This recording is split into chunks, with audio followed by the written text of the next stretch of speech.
Hello there, and welcome to the Sleepy Wisdom channel. Tonight, we'll be exploring Taoism, one of the world's most ancient spiritual traditions. It teaches that life is not always improved by forcing it. The harder we try to control every outcome, the further we can drift from balance. The more tightly we grip the world, the more restless the mind becomes. Instead of asking us to dominate life, Taoism asks us to study it. It asks us to notice how water moves, how nature adapts, and how strength often hides inside softness. It gives us a way of seeing power without aggression, action without strain, and peace without withdrawal from the world. Across this journey, we'll discover sacred mountains, ancient rituals, and the strange idea that doing less can sometimes reveal more. If you enjoy these gentle journeys, I invite you to like, subscribe, or share a thought below. It helps others find their way here too, one sleepy soul at a time. But for now, all you need to do is settle in. Let your shoulders relax and notice your eyes grow heavy. And as the day begins to gently fade away, join me as we explore this ancient wisdom together. Let's begin. Taoism begins with a path that cannot be named. That isn't just a mystical slogan, it's a fundamental part of the philosophy. The Tao Te Ching begins by warning us that the moment we define the deepest truth, we have already reduced it. This means Taoism does not start with a doctrine to memorize. It starts with a problem. Human language is useful, but it also traps the mind inside labels. We name something, then we think we possess it. Taoism pushes back against that habit. It suggests that life is moving before our thoughts arrive. Some people take this even further and wonder whether ancient Taoists were describing a hidden pattern behind reality itself. Not a belief system, not a personality in the sky. Something more like the underlying way things unfold. The first lesson is humbling. The mind wants a final answer, but the Tao points toward a reality too alive to be pinned down. Laozi taught that softness can overcome the hardest force. This is one of the most surprising ideas in Taoism because it overturns our usual picture of power. We are trained to think strength means pressure, speed, dominance, and visible force.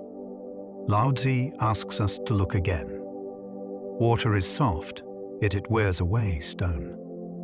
A flexible branch survives a storm that can snap a rigid one.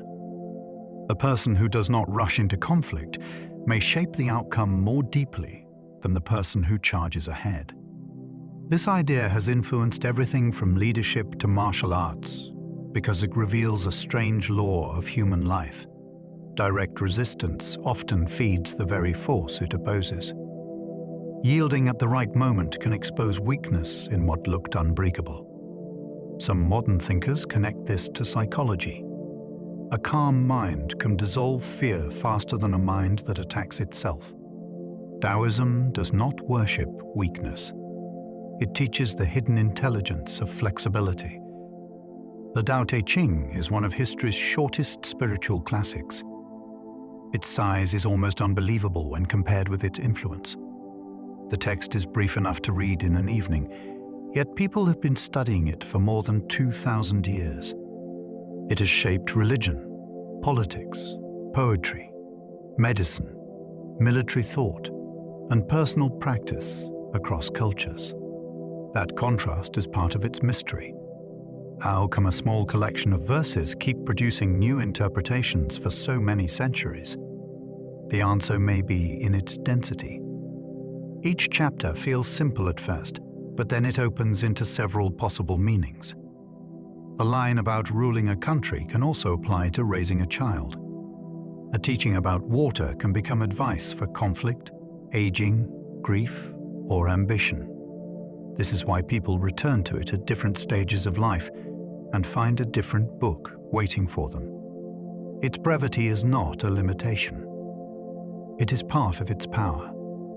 Lu Wei means acting without forcing life out of balance. Many people translate this as non-action, but that can be misleading. It does not mean doing nothing. It means doing what fits the moment so well that the action feels almost effortless. A skilled musician does not fight the instrument.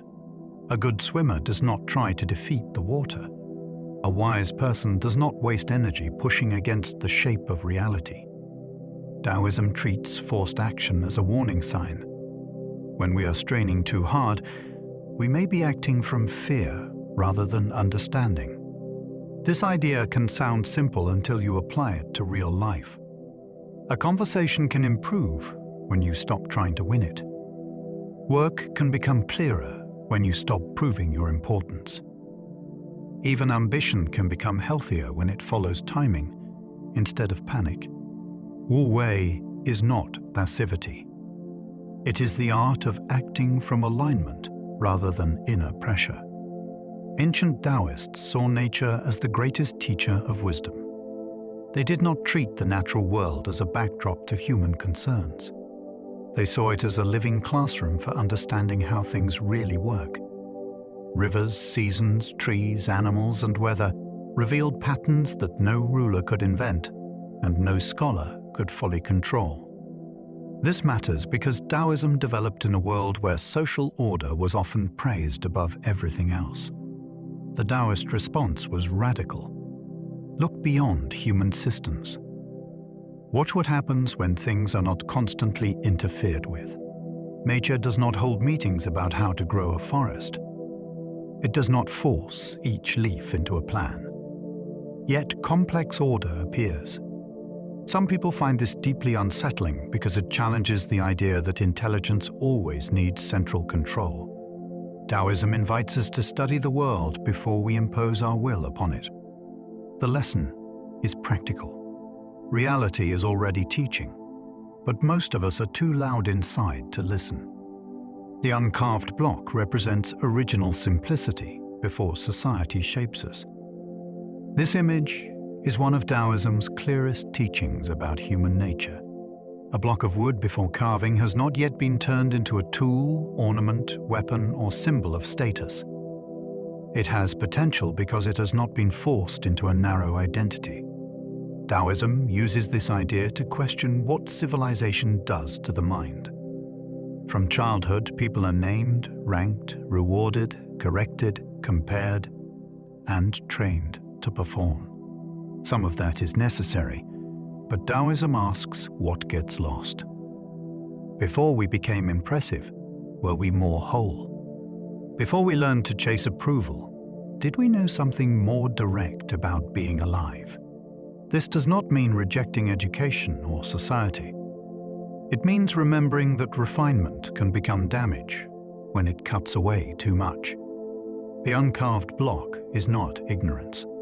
It is a warning that sophistication can make a person artificial, anxious, and divided from their own natural clarity. Yin and Yang show that opposites secretly depend on each other. This teaching is often reduced to a symbol on posters, but it is far more powerful than decoration. Yin and Yang describe a universe where apparent opposites are not enemies. They are partners in motion. Day makes sense because night exists. Activity needs rest to continue. Strength becomes dangerous without receptivity. Stillness becomes lifeless without movement. Taoism does not treat reality as a battlefield between absolute sides. It sees a shifting relationship where each force contains the seed of the other. This can change how we understand conflict. The thing we reject may contain something we need. The trait we overvalue may become harmful when it grows without balance. Some people see in this an ancient alternative to rigid thinking. Instead of asking which side must destroy the other, Taoism asks how the pattern is moving. That question can transform relationships, politics, health, and the way a person meets their own inner contradictions. Taoism teaches that control often creates the suffering it tries to prevent. This idea is unsettling because it points directly at one of our strongest instincts. When life feels uncertain, we usually tighten our grip. We plan harder. We monitor more. We try to remove every risk before it appears. Taoism does not deny the value of care, but it warns that control can become its own source of disorder. A ruler with too many laws can make people cunning. A parent who controls every choice can make a child fearful or rebellious. A person who tries to manage every emotion can become trapped inside self-surveillance. The strange Taoist insight is that excessive control often produces the exact condition it fears. This is why Taoist wisdom can feel almost rebellious. It suggests that trust is not laziness. Sometimes it is a deeper intelligence than management. The world cannot be made safe by strangling it. Some things become stable only when given room to breathe. Zhuangzi turned philosophy into stories that still feel startling today. He did not write like a dry teacher delivering rules from a platform.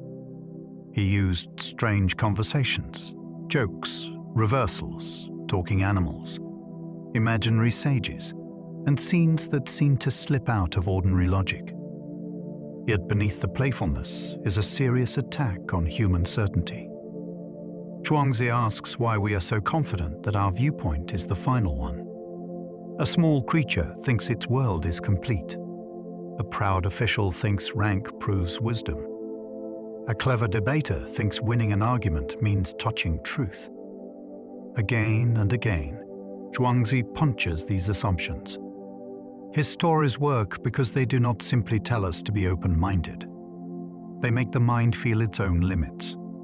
Some readers experience him almost like an ancient trickster. He does not destroy meaning.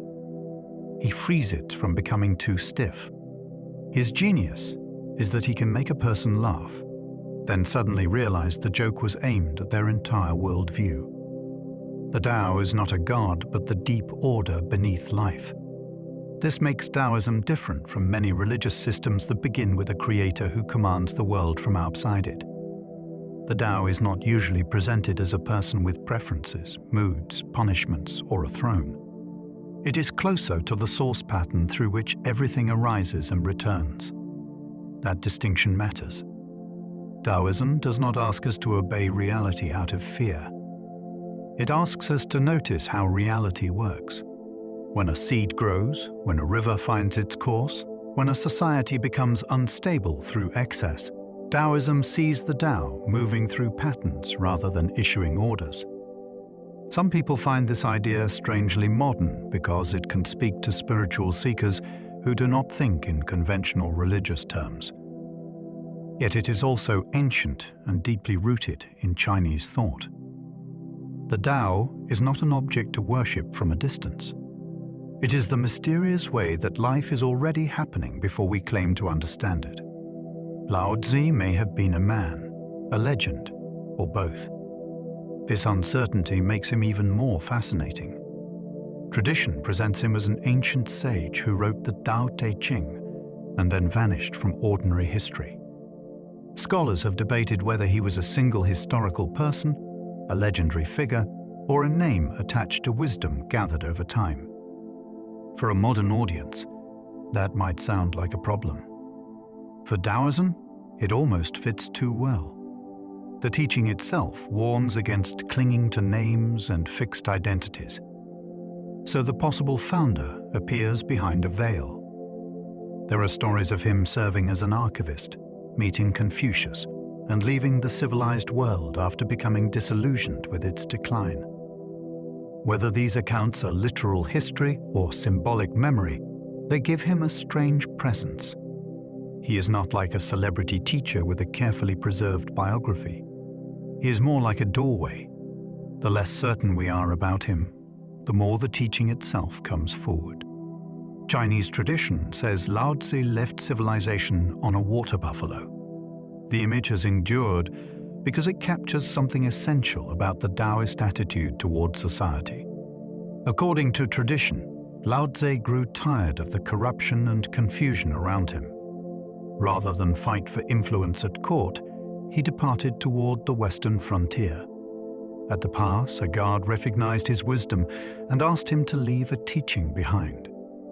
Only then did Laozi write the text associated with his name. After that, he continued away from the known world. The water buffalo matters because it is not grand or warlike. It suggests slowness, earthiness, patience, and withdrawal from the drama of ambition. Some people read the story as a historical memory.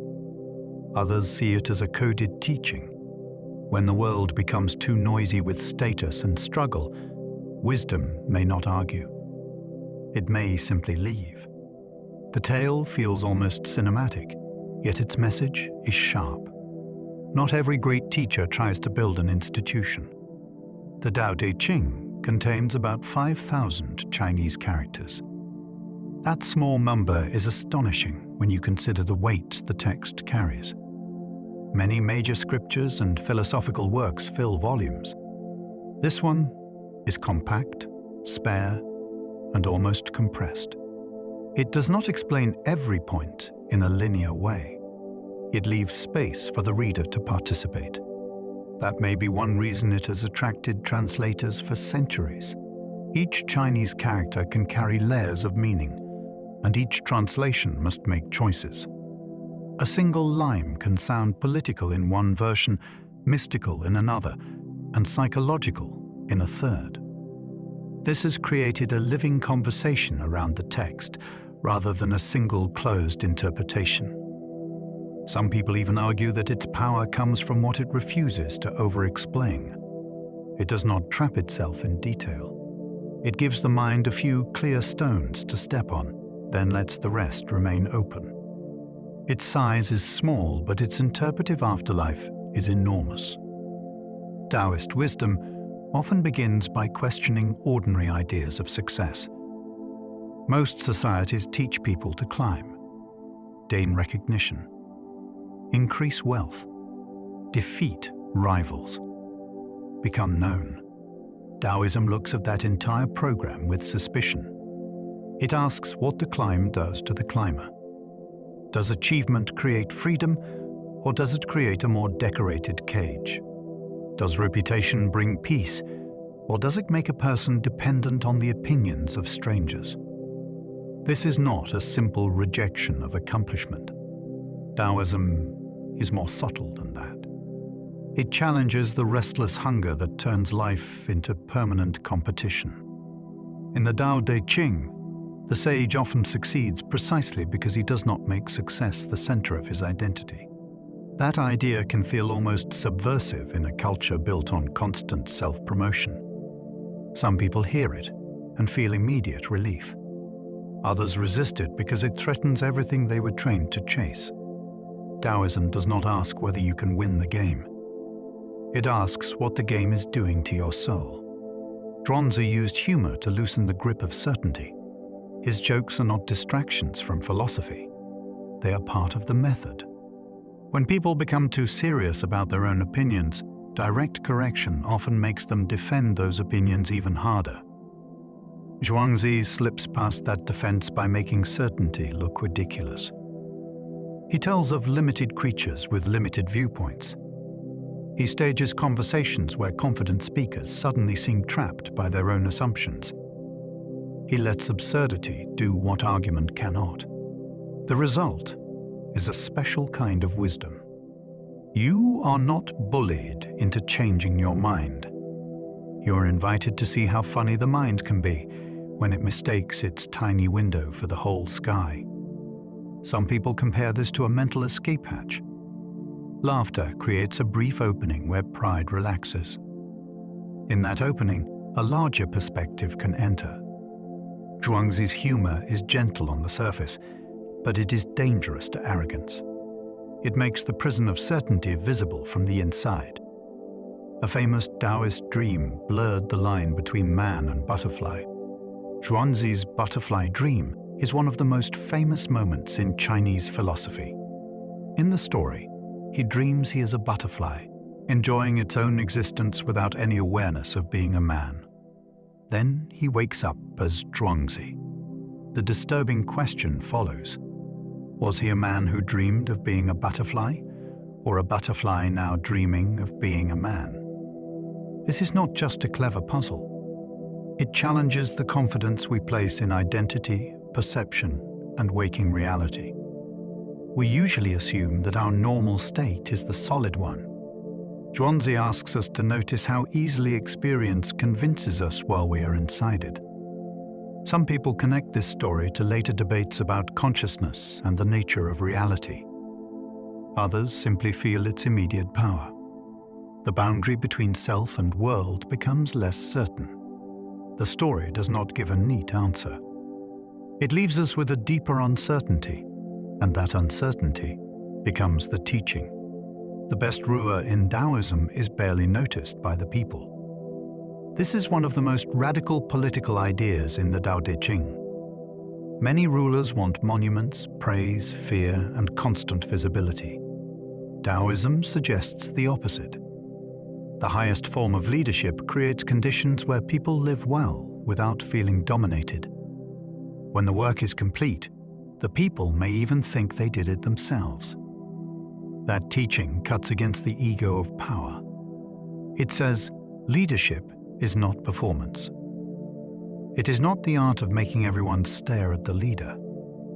It is the art of reducing unnecessary interference, so life can organize itself more naturally.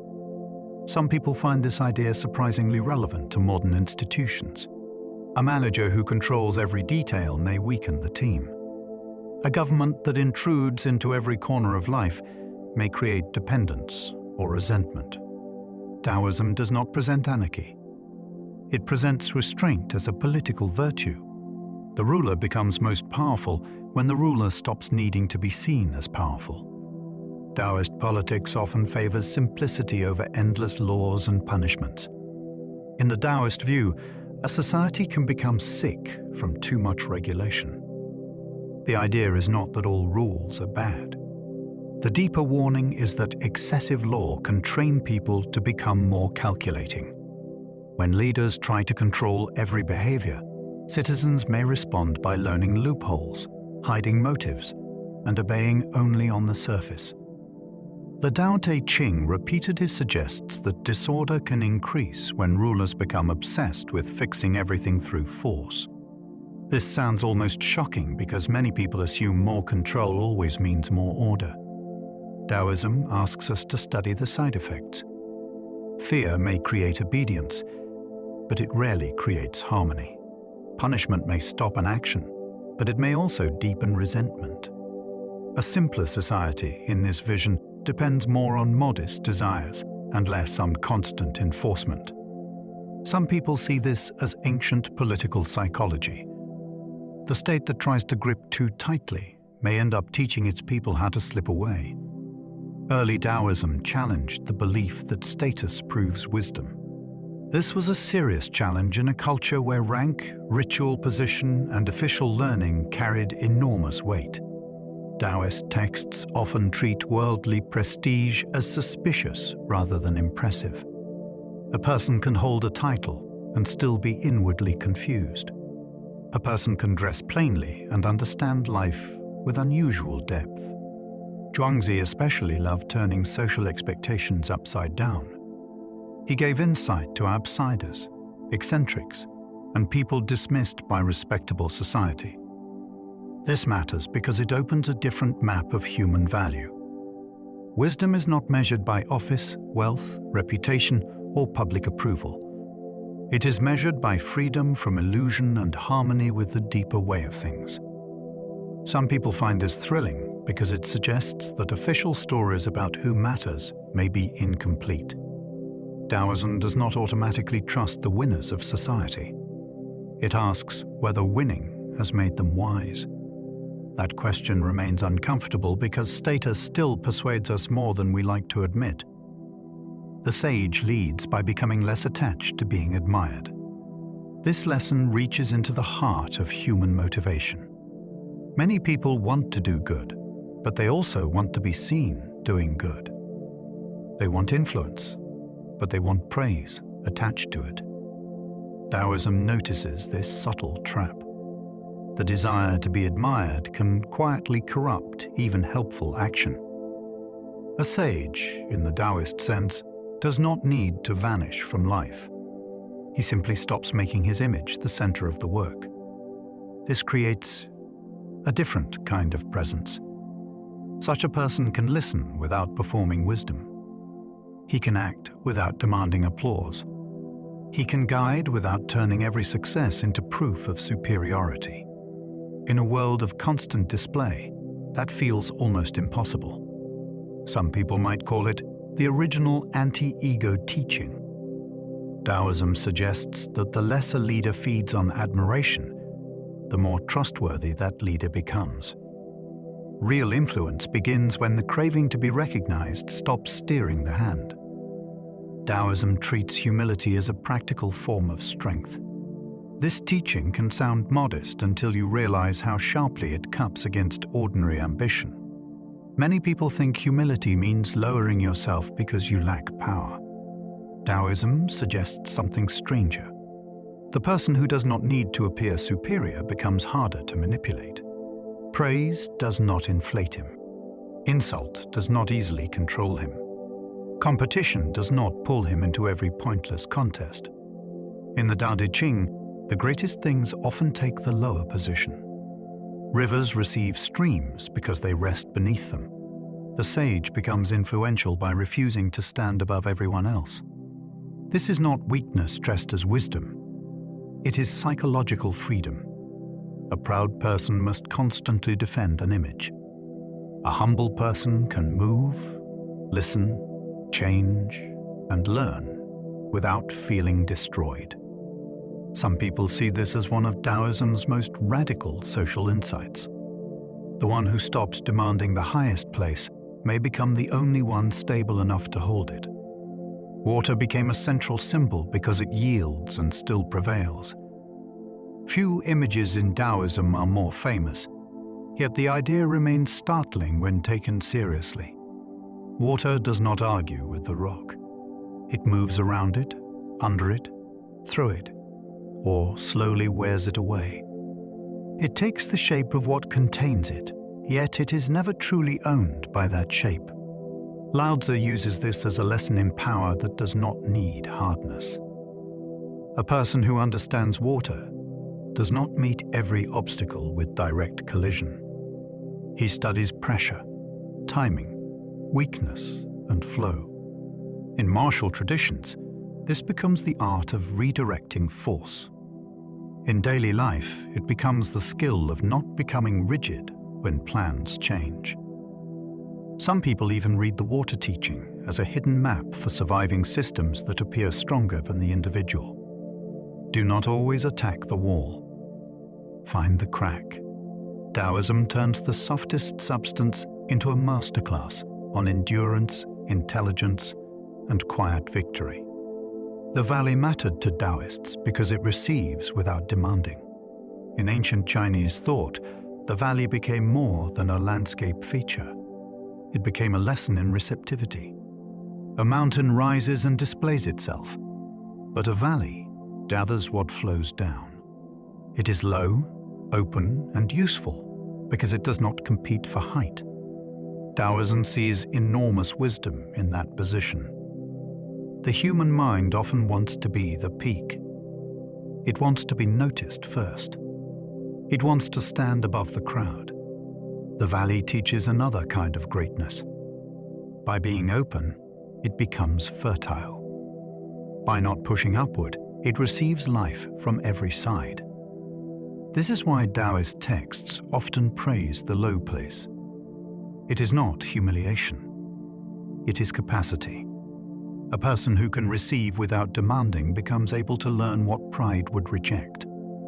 Some people see this as a secret teaching about attention. The mind that stops trying to dominate experience can finally be filled by it. Empty space is useful because it allows things to function. This is one of Taoism's most practical and mind-shifting insights. We usually value what is solid, visible, and measurable. Taoism asks us to notice what makes usefulness possible in the first place. A room matters because people can enter the space within it.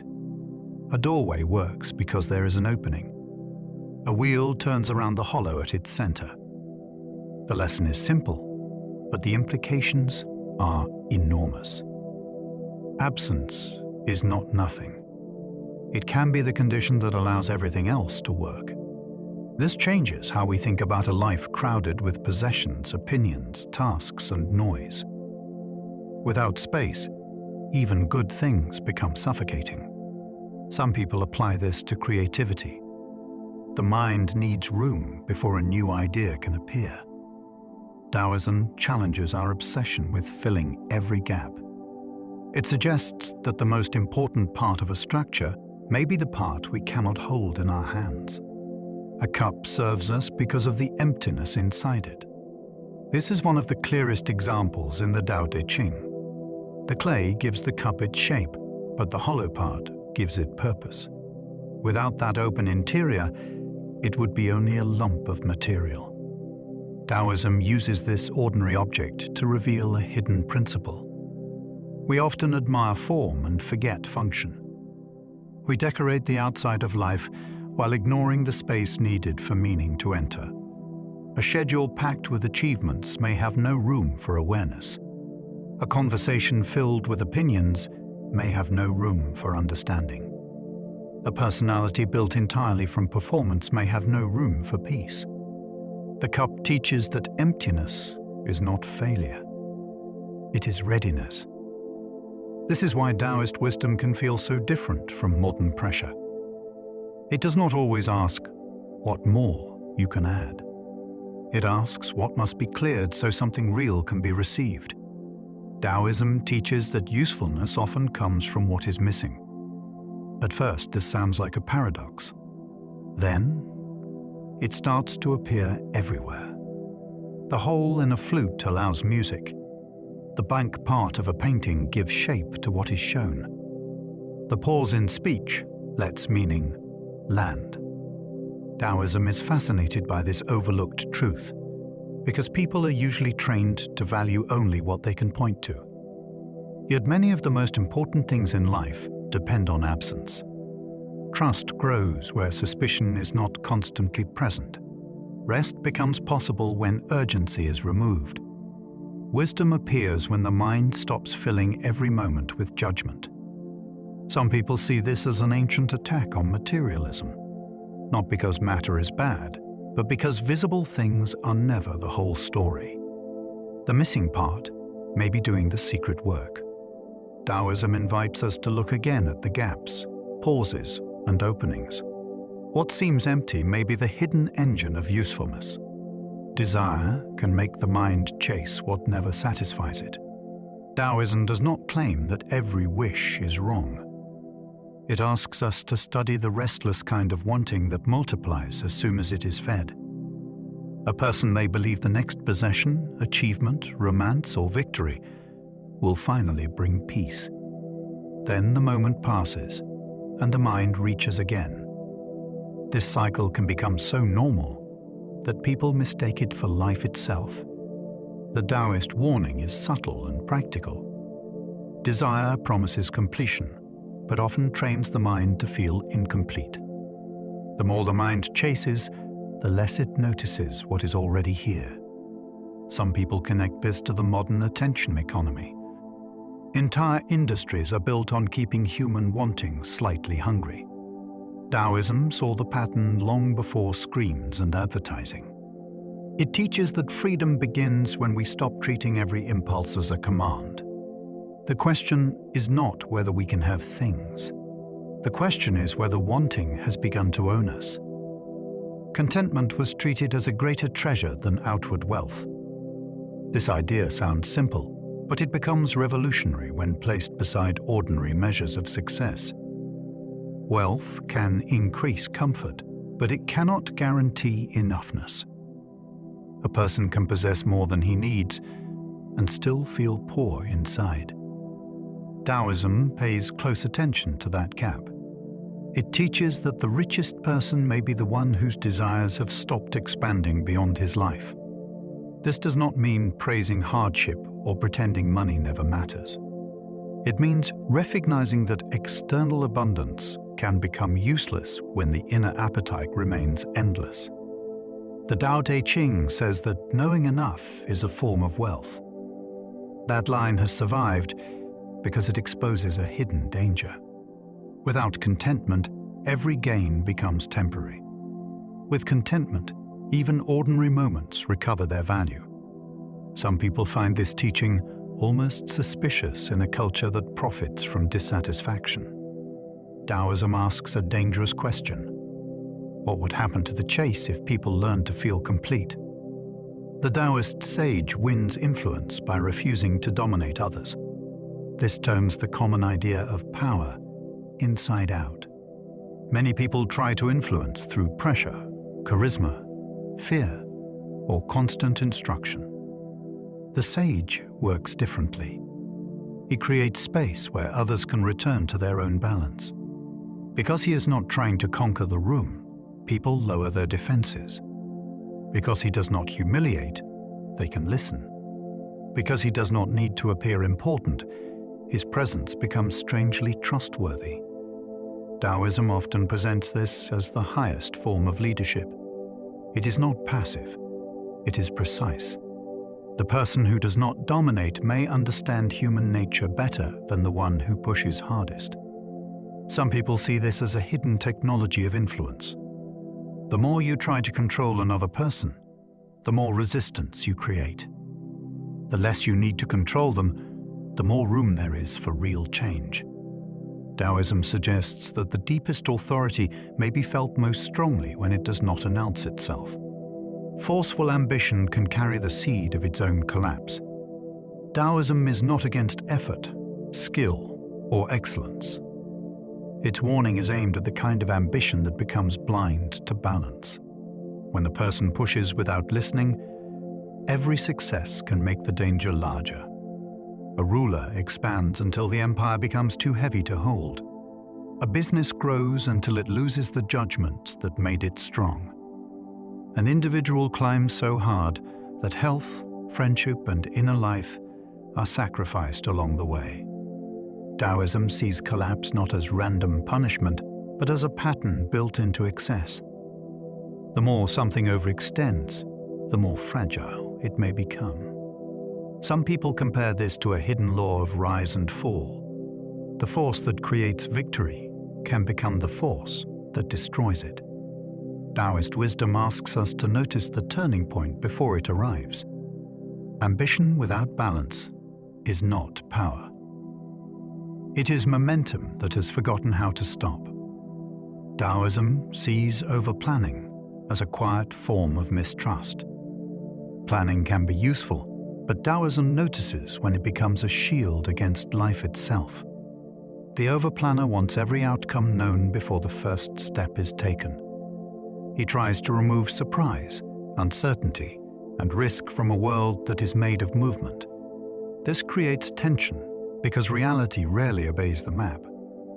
The more rigid the plan becomes, the more frightening change feels. Taoism suggests another approach. Prepare, but stay alive to the moment. Act, but keep enough flexibility to respond. Some people find this teaching unsettling because it challenges the modern worship of control. We often treat uncertainty as failure. Taoism treats it as the natural condition of existence. The farmer can understand seasons, but cannot command the sky. The traveler can choose a road, but cannot predict every meeting. Over-planning becomes mistrust when it assumes that life must be conquered before it can be lived. Natural timing matters more than pushing everything ahead too soon. This is a lesson any gardener would understand. Seeds cannot be argued into sprouting before their conditions are ready. Fruit picked too early may have the right shape, but not the right sweetness. Taoism applies that principle to human life. A conversation has a moment when truth can be heard. A decision has a season when the pieces are clear. A creative work may need patience before it becomes mature. When people rush, They often mistake movement for progress. Taoism asks us to develop sensitivity to timing. That sensitivity can look almost mysterious from the outside. A wise person may appear inactive, but he may simply be waiting for the moment when action will require less force. Some people see this as one reason Taoist thought remains so useful. It respects ripening. Not everything improves because we hurry it. The right action at the wrong time can become the wrong action. The Taoist path asks us to notice before we interfere. This sounds gentle, but it is a major discipline. Most people react before they truly see. They correct, advise, fix, judge, and interrupt from habit. Taoism invites a pause before intervention. What is actually happening? What is already moving toward balance? What problem might our solution create? In medicine, leadership, relationships, and inner work, this principle can change everything. A symptom may be the body trying to restore order. A child's frustration may need space before instruction. An emotion may need understanding before it is suppressed. Some people read this as an ancient form of systems thinking. The world is not a pile of separate objects. It is a living web of relationships. Push one part too quickly, and another part may shift in response. Taoism does not say, never act.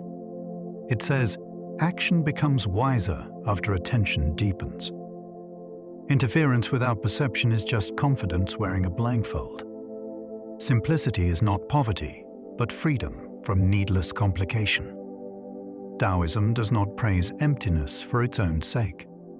It praises the kind of simplicity that allows life to become clear again. A simple life may still include beauty, skill, friendship, work, and responsibility. What it removes is the unnecessary burden. Too many possessions demand maintenance. Too many ambitions divide the mind. Too many opinions can make a person unable to hear anything new. Taoism sees complication as a form of hidden cost. Every extra thing asks for energy. Every artificial need creates another master. This teaching can feel surprisingly modern because many people now live surrounded by options and still feel exhausted. Some people see Taoism as an antidote to the belief that more always means better. Simplicity does not make life smaller. It makes attention less scattered. When the unnecessary falls away, ordinary experience can become vivid again. The point is not deprivation. The point is freedom from what was never truly needed. Taoist self-mastery begins with reducing inner resistance. Many traditions imagine self-mastery as a battle against the self. Taoism takes a different route. It asks why there is so much battle in the first place. Inner resistance appears when the mind refuses the shape of the present moment.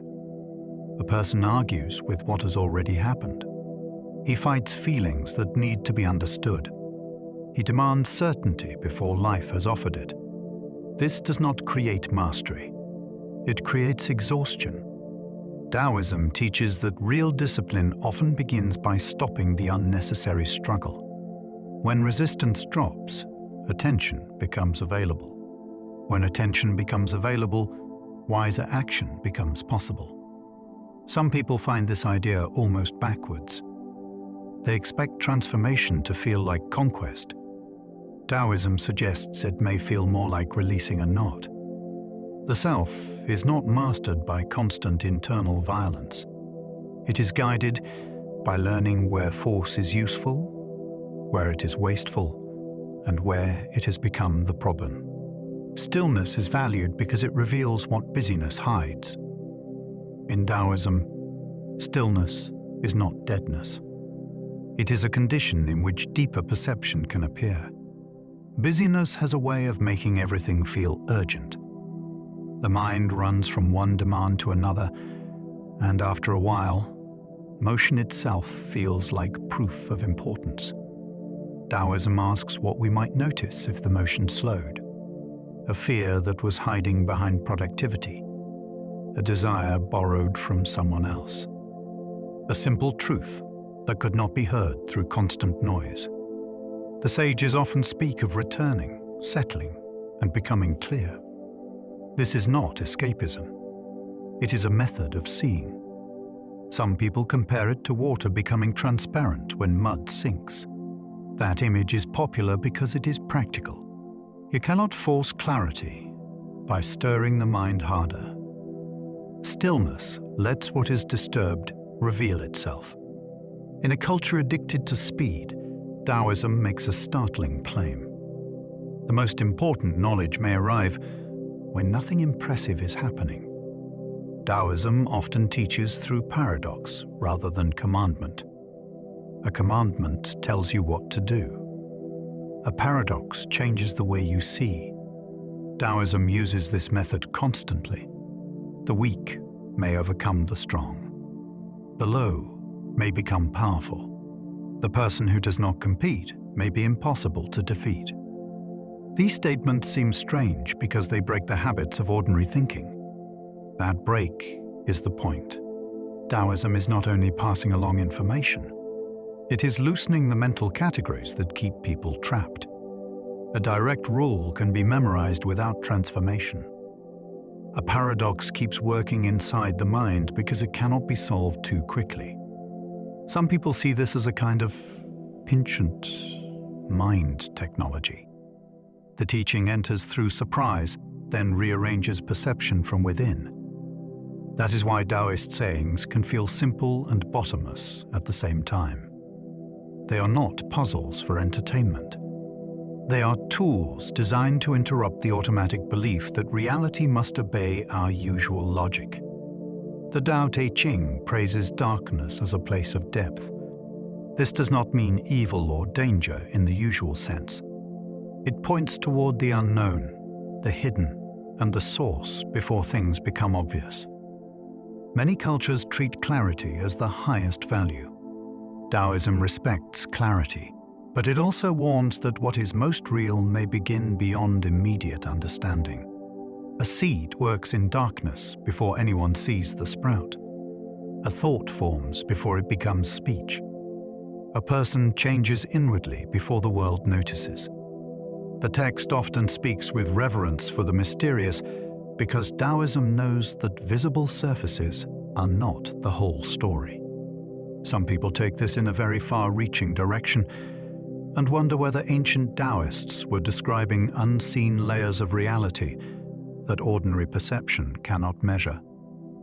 Even without that speculation, the lesson is powerful. Not knowing is not always failure.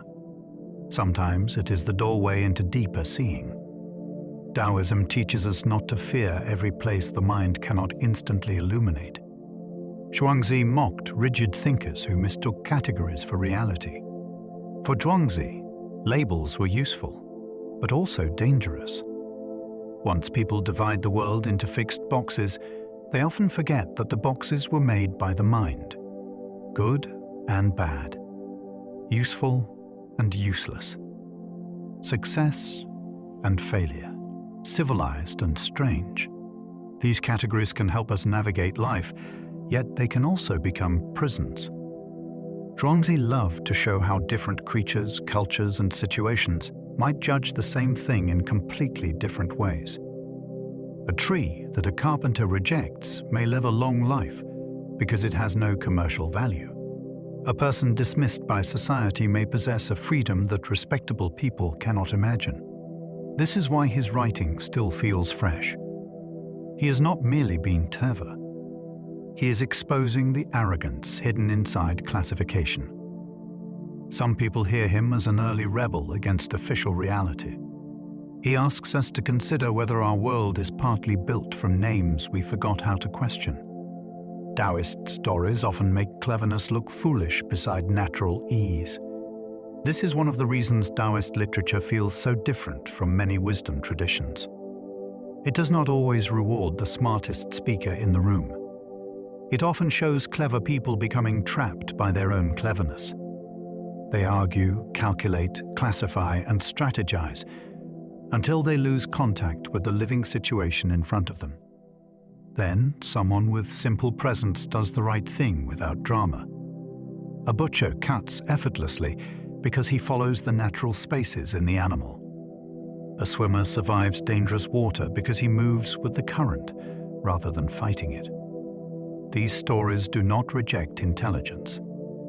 They reject intelligence that becomes disconnected from reality. Some people see this as a warning for every age that worships expertise without wisdom. Knowing many techniques is not the same as moving well through life. Taoism suggests that the highest skill may look almost effortless because it has stopped getting in its own way. The useless tree survives because no carpenter wants to cut it. Zhuangzi's story of the useless tree is one of his most brilliant reversals. A huge tree is dismissed because its wood is twisted, knotty, and unsuitable for making fine objects. By ordinary standards, it has failed. Yet precisely because nobody can profit from cutting it down, it continues to live and spread its shade. The lesson is shocking because it challenges the way societies measure value. People are often trained to become useful in ways that make them exploitable. The better you serve ambition, the more the world may demand from you. Zhuangzi does not say usefulness is always bad. He asks what kind of usefulness turns a life into material for someone else's project. Some people find this story almost dangerous because it questions the cult of productivity. What if being less marketable sometimes protects the soul? What if the rejected thing survives because it was never fitted for the axe? Zhuangzi saw usefulness as dangerous when it invites exploitation. This takes the previous lesson even deeper. In many cultures, being useful sounds like an unquestioned good. Taoism asks a sharper question. Useful to whom? Useful for what purpose? A talented person can be praised while being consumed. A loyal worker can be honored while being overburdened. A gifted mind can become trapped in service to systems it never chose. Zhuangzi's suspicion is not laziness. It is a defense of life against being reduced to function. He often suggests that what appears useless may have a different kind of value. It may preserve freedom, peace, strangeness, or longevity. Some people hear in this an ancient critique of extraction. Society celebrates what it can use, then calls everything else worthless. Taoism refuses that narrow measure. A life is not valuable only when it can be turned into output. The most important parts of a person may be the parts no institution knows how to employ. Taoism questions whether winning always means living wisely. Victory can be intoxicating because it gives the mind a simple story. I prevailed, so I must have been right. Taoism is suspicious of that story. Winning may bring reward, but it can also deepen pride, provoke revenge, or bind a person more tightly to competition. A general may win a battle and lose the peace. A debater may defeat an opponent and become less capable of truth. A person may win status and become terrified of losing it. Taoist wisdom asks us to examine the hidden cost of triumph. This does not mean surrendering to every challenge. It means refusing to let victory become the highest measure of life. Some people find this unsettling because so much of modern culture is built on rankings. Taoism offers a different scoreboard. Did the action increase harmony? Did it reduce needless struggle? Did it leave the person more free? A win that damages the soul may not be wisdom at all. The sage does not reject the world but stops gripping it. Taoism is sometimes mistaken for withdrawal from life, but the teaching is more subtle. The sage still eats, works, speaks, helps, rests, and responds. What changes is the inner grip. He does not cling to outcomes as if existence must obey his private script. He does not turn possessions into identity. He does not treat every loss as an attack on the self. This creates a form of freedom that can exist inside ordinary life. The world remains real, but it is no longer held with desperate fingers. Some people compare this to holding a bird. Grip too tightly, and you harm what you love. Hold with awareness, and life can move. Taoism is not telling us to become cold. It is teaching a warmer kind of known attachment. Care without possession. Participation without obsession. Action without the constant demand that everything confirm the ego. That shift may be one of its deepest gifts. Taoist freedom begins when identity becomes lighter and less defended. Zhuangzi was fascinated by the way people cling to a fixed sense of self.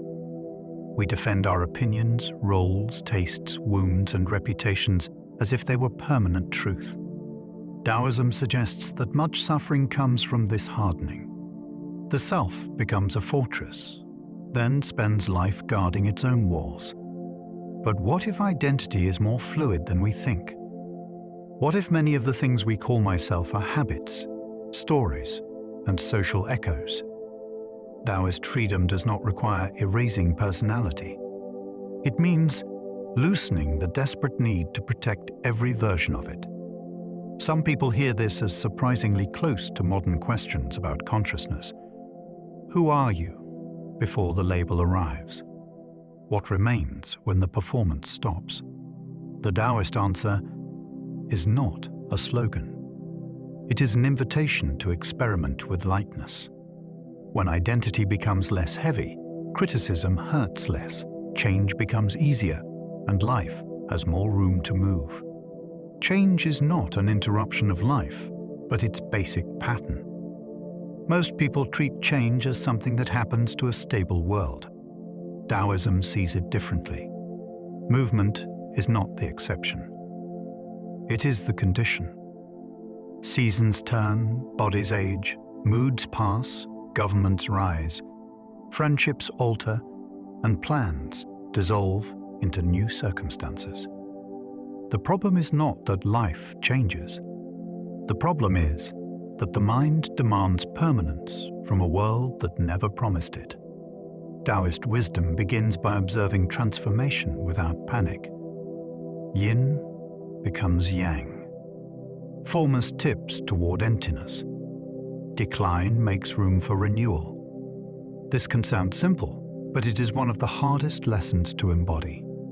Some people spend their lives trying to freeze a moment that was never meant to stay. Taoism does not ask us to become indifferent. It asks us to stop being shocked by reality's basic rhythm. When change is understood as the pattern itself, loss and arrival can be met with a steadier kind of awareness. Taoism asks us to flow with change without losing awareness. There is an important difference between flowing and drifting. Drifting means being carried along without attention. Flowing, in the Taoist sense, means responding to movement with presence. Life changes direction, and the wise person adjusts without becoming unconscious. A river does not become chaotic because it bends. It continues toward the sea by adapting to the land. In human life, this can mean changing plans without abandoning values. It can mean accepting an ending without collapsing into bitterness. It can mean moving through uncertainty while still noticing what is true. Some people misunderstand Taoism as a philosophy of simply letting anything happen. That misses the precision of the teaching. Flow requires sensitivity. It asks you to feel the current, the obstacle, the timing, and the possible path. Resistance wastes energy when change is unavoidable. Awareness prevents adaptation from becoming surrender. The art is to remain awake while life refuses to stand still. Yin is not weakness, but the hidden power of receptivity. In popular culture, yin is often misunderstood as passive or lesser. Taoism gives it a much deeper dignity. Yin is the receptive, cooling, inward, yielding side of reality. It is associated with darkness, rest, depth, and a capacity to receive. None of that makes it powerless. In fact, Taoism repeatedly shows that receptive power can accomplish what aggressive force cannot. The soil receives the seed and makes growth possible. The listener receives speech and allows understanding to form. The body rests and restores what effort has spent. A culture that overvalues constant action may lose respect for these hidden forms of strength. Some people see yin as a corrective to the worship of speed and conquest. It teaches that not every powerful thing announces itself loudly. Receptivity can hold, transform, nourish, and outlast. Taoism asks us to stop confusing softness with failure.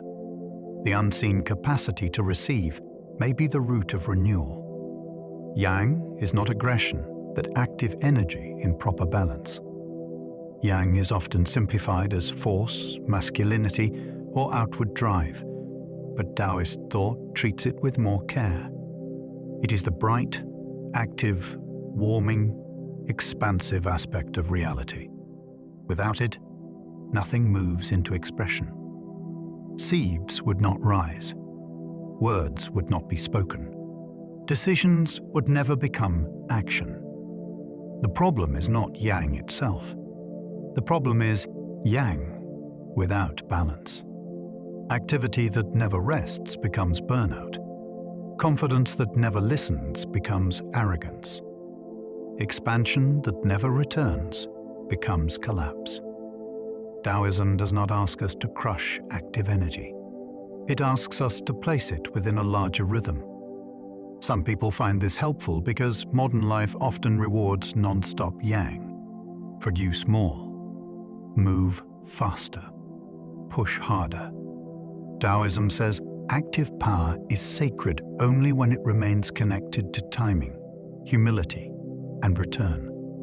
Yang is the fire that cooks the meal. Unchecked, the same fire burns down the house. Balance makes its brilliance life-giving. Harmony means dynamic balance rather than perfect stillness. This is a crucial point because Taoist harmony is not a frozen state where nothing changes. It is more like a living adjustment. Breath moves in and out. A skilled dancer is balanced while in motion. A healthy ecosystem is stable because countless changes are continually being absorbed. Taoism sees reality as relational, not static. Opposites do not disappear into sameness. They move, answer, restrain, and complete one another. This matters in personal life too. Peace does not mean you never feel grief, anger, desire, or uncertainty. It means these forces are not allowed to seize the whole being. Some people misunderstand balance as bland moderation. Taoism makes it far more interesting. True harmony is alive, responsive, and intelligent. It can bend without breaking. It can act without losing center. It can rest without becoming inert. The Taoist vision is not a dead calm. It is the subtle order of a world that keeps moving. Taoism shaped Chinese medicine through ideas of balance and flow. In this worldview, health was never only about removing a symptom. It was about understanding the living pattern behind the symptom. The body was seen as a small landscape with currents, seasons, tensions, and pathways. When those patterns moved well, a person felt more whole. When they became blocked or excessive, illness could appear. This way of thinking helped shape a medical tradition that looked for relationship rather than isolated parts. Food, sleep, emotion, weather, age, and daily rhythm all mattered because the person was not treated like a machine with separate compartments. Some people find this fascinating because it feels like an ancient challenge to purely mechanical views of the body. Taoist influence encouraged healers to ask what was out of harmony, before deciding what needed to be forced. Whether one approaches it historically or speculatively, the idea is powerful. The body is not just something we live inside. It is a moving pattern we participate in. Qi became a key Taoist idea for life energy. This word is difficult to translate because it does not fit neatly into modern categories. It can mean breath, vitality, subtle energy, or the animating movement within living things. In Taoist thought, Qi is not just an idea for specialists. It becomes a way of understanding why life feels alive at all. A person with strong Qi may seem bright, warm, steady, and present.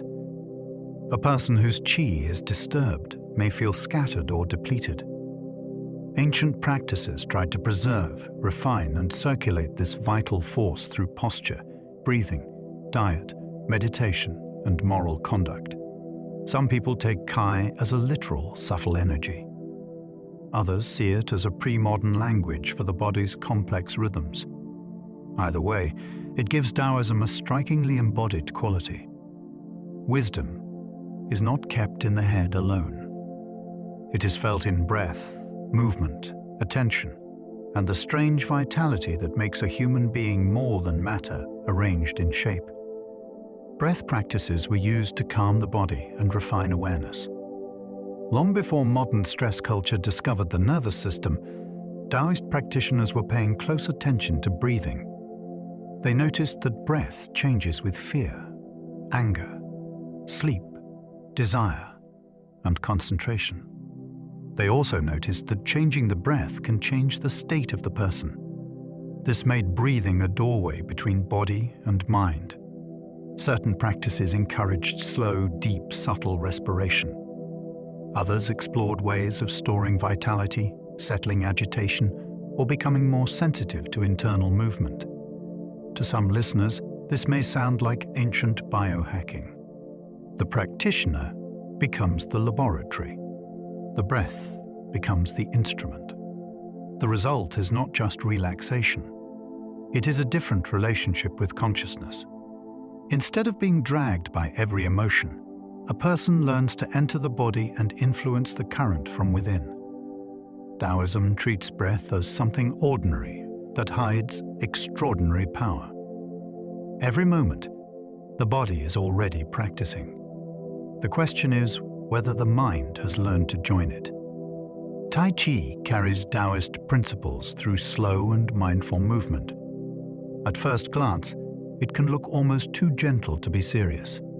Then you watch closely. The weight shifts with precision. The joints soften. The body turns as one connected system. Instead of relying on brute force, the practice trains balance, timing, rooting, and relaxed power. That is exactly why it fits so naturally with Taoist thought. It turns philosophy into motion. Yielding does not mean collapsing. Slowness does not mean weakness. A calm body can hold surprising strength because it is not wasting energy through tension. Some people describe Tai Chi as meditation you can see. Others connect it to martial skill hidden beneath graceful movement. Either way, it demonstrates a central Taoist claim. The most effective action may not look aggressive. It may look almost effortless because the body has stopped fighting itself. For a restless modern person, Tai Chi can feel like a quiet rebellion against speed, strain, and performance. Qigong links posture, breath, and attention into one practice. The word covers many methods, but the central idea is clear. Human beings can be trained to sense and guide their own vitality.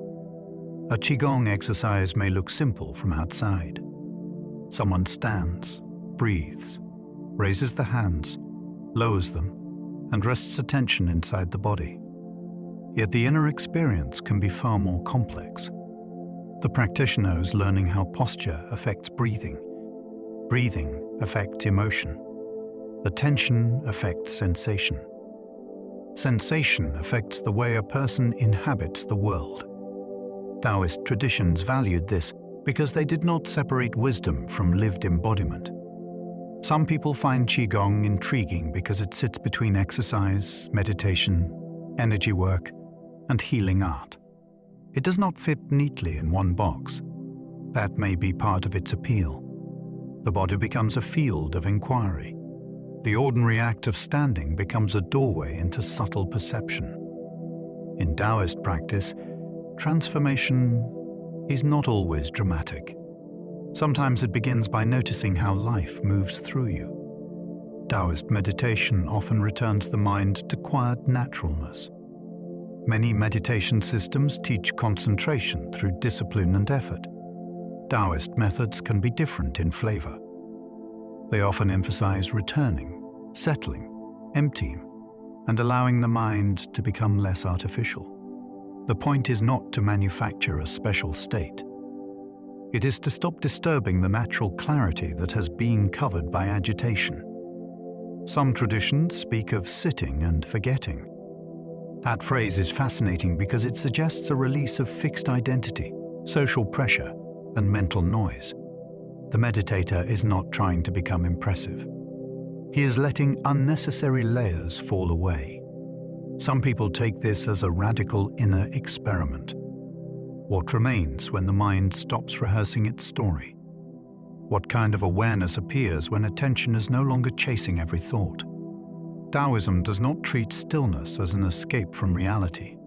It treats it as a way of meeting reality without so much distortion. The practice is simple to describe, yet difficult to fake. Some Taoists sought longevity through disciplined living and inner cultivation.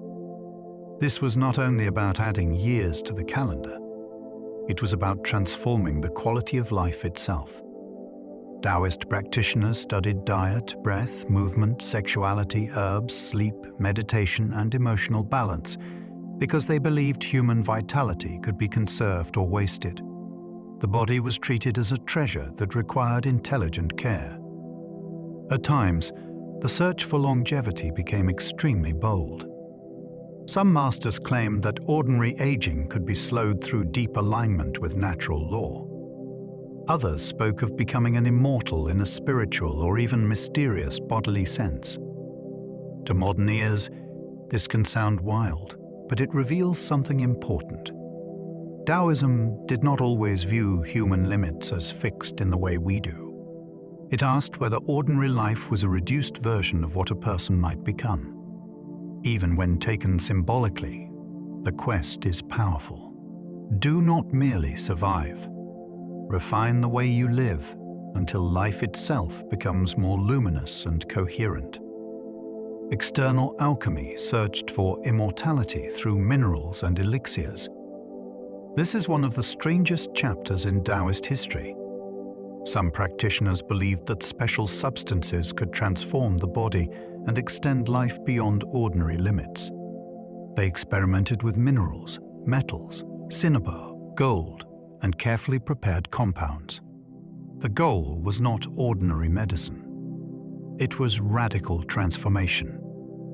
The human body was imagined as something that might be strengthened, purified, or made capable of a different destiny. Some emperors became fascinated by these possibilities, and the search for immortality sometimes entered the highest levels of power. The story also carries a warning. Certain elixirs could be dangerous, and the hunger to conquer death could become its own trap. Still, the alchemical imagination is captivating. It shows Taoism at its most experimental and audacious. The practitioner looked at matter and wondered whether hidden properties lay inside it. The laboratory was not only a place of chemistry, it was a place where fear, hope, and cosmic ambition met. Inner alchemy turned the quest for immortality into spiritual transformation. Over time, many Taoists shifted attention from outer substances to the mysterious processes within the body and mind. Instead of searching only for an elixir in a vessel, they imagined the human being as the vessel. Breath, attention, essence, vitality, and spirit. became the ingredients. The practice used symbolic language that can sound like a secret code. Furnaces, fields, pearls, embryos, and internal landscapes all pointed toward transformation from within. Some people find this irresistible because it suggests that ancient Taoists mapped the inner life with the drama of a hidden science.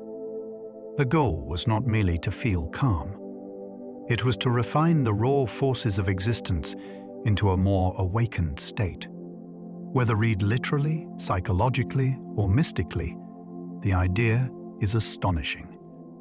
The treasure was not somewhere far away. It was buried in the processes of life itself. Taoist inner alchemy asks what might happen if the body became a temple of transformation. Taoist temples often honor deities within a vast cosmic order. This surprises people who know Taoism only as a philosophy of nature. Religious Taoism developed a rich sacred world filled with gods, immortals, celestial officials, protectors, and divine powers. Yet these figures are not always understood like a single creator ruling everything from outside the universe.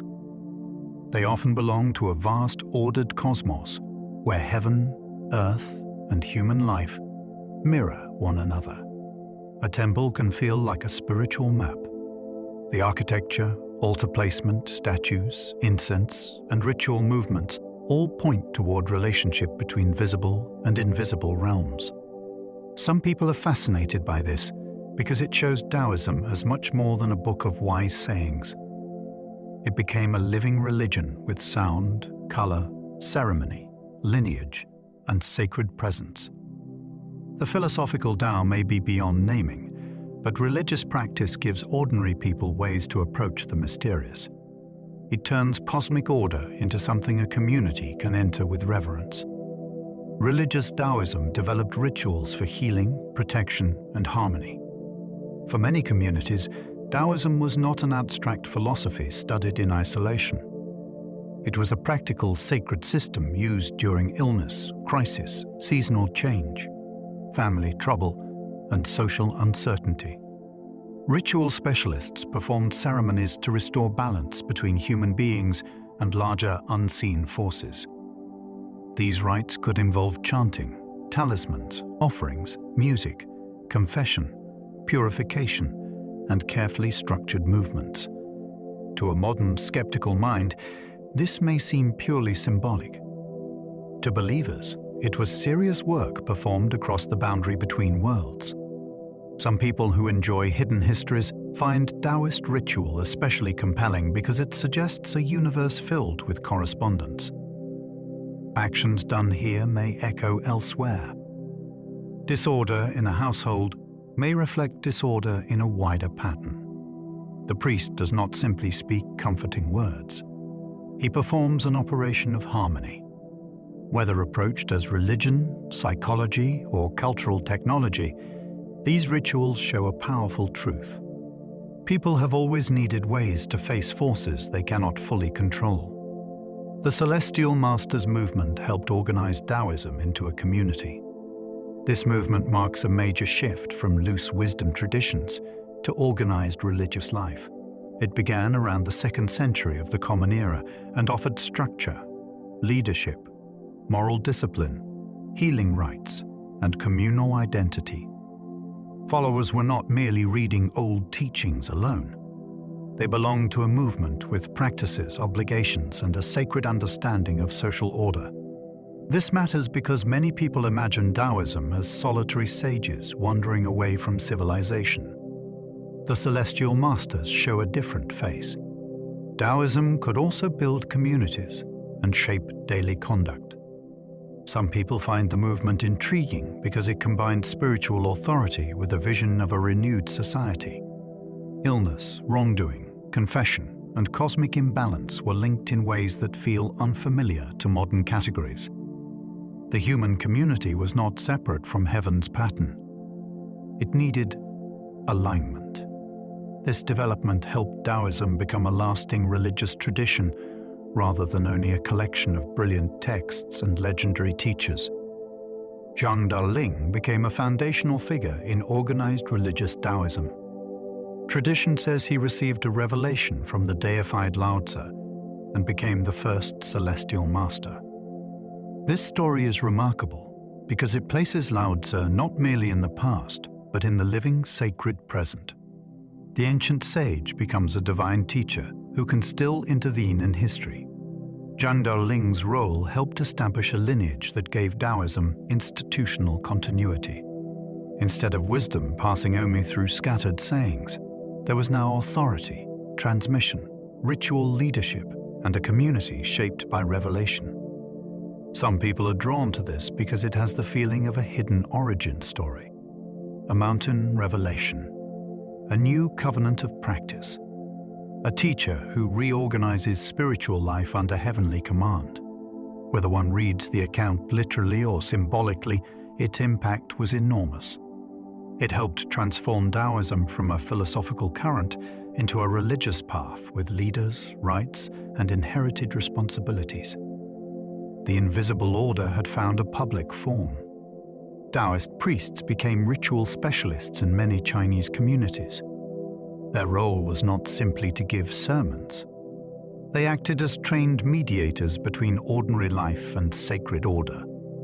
A community might call on them for funerals, festivals, healing ceremonies, blessings, exorcistic rites, and major life transitions. Their knowledge included scripture, chant, gesture, talismanic writing, liturgical timing, and the correct sequence of ritual action. In many places, they helped people face moments when normal practical tools felt insufficient.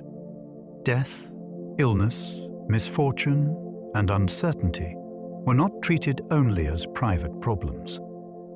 They were placed inside a wider ritual framework. Some people find this fascinating because it shows religion functioning like a cosmic administration. The priest knows how to address the unseen order. He files the sacred petition, restores the broken connection, and guides the community through danger. Taoism here is not vague spirituality. It is skilled performance, inherited training, and public service. The priest becomes a custodian of relationships most people cannot see. Sacred mountains became places for retreat, practice, and revelation. In Taoist culture, mountains were never just scenery. They were thresholds. Their height suggested closeness to heaven. Their caves suggested entrance into hidden worlds.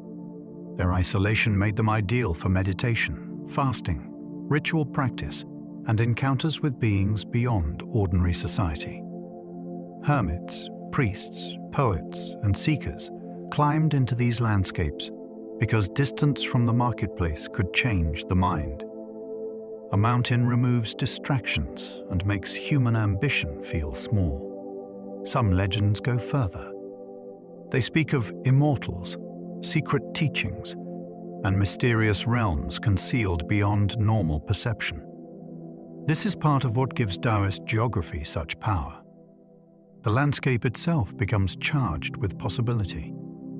A peak is not only rock. A cave is not only darkness. A path is not only a path.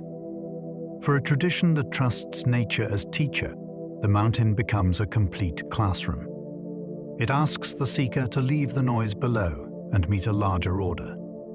Mount Wudang became famous for Taoist temples and martial traditions. This mountain range became one of the great symbolic homes of Taoist culture. Its temples, legends, and association with the deity Zhuangzi gave it a powerful religious identity. Over time, Mount Wudang also became linked with internal martial arts that emphasized softness, rootedness, and the redirection of force. Whether every martial legend is historically simple is another matter. The cultural meaning is clear. Wudang became a place where spiritual cultivation and bodily skill seemed to meet. Some people find it captivating because it feels like a real-world setting for hidden masters. Misty stairways, temple courtyards, disciplined movement, and the idea that power can be trained without brute aggression. Yet beneath the atmosphere is a serious Taoist theme. The body can become a vehicle for cosmic principles. Balance is not just believed. It is practiced through stance, breath, attention, and timing. Wudang endures because it makes philosophy look physically alive. Taoist art often shows humans as small within vast landscapes. This visual choice carries a profound teaching. In many traditions, art centers the human figure as the main event.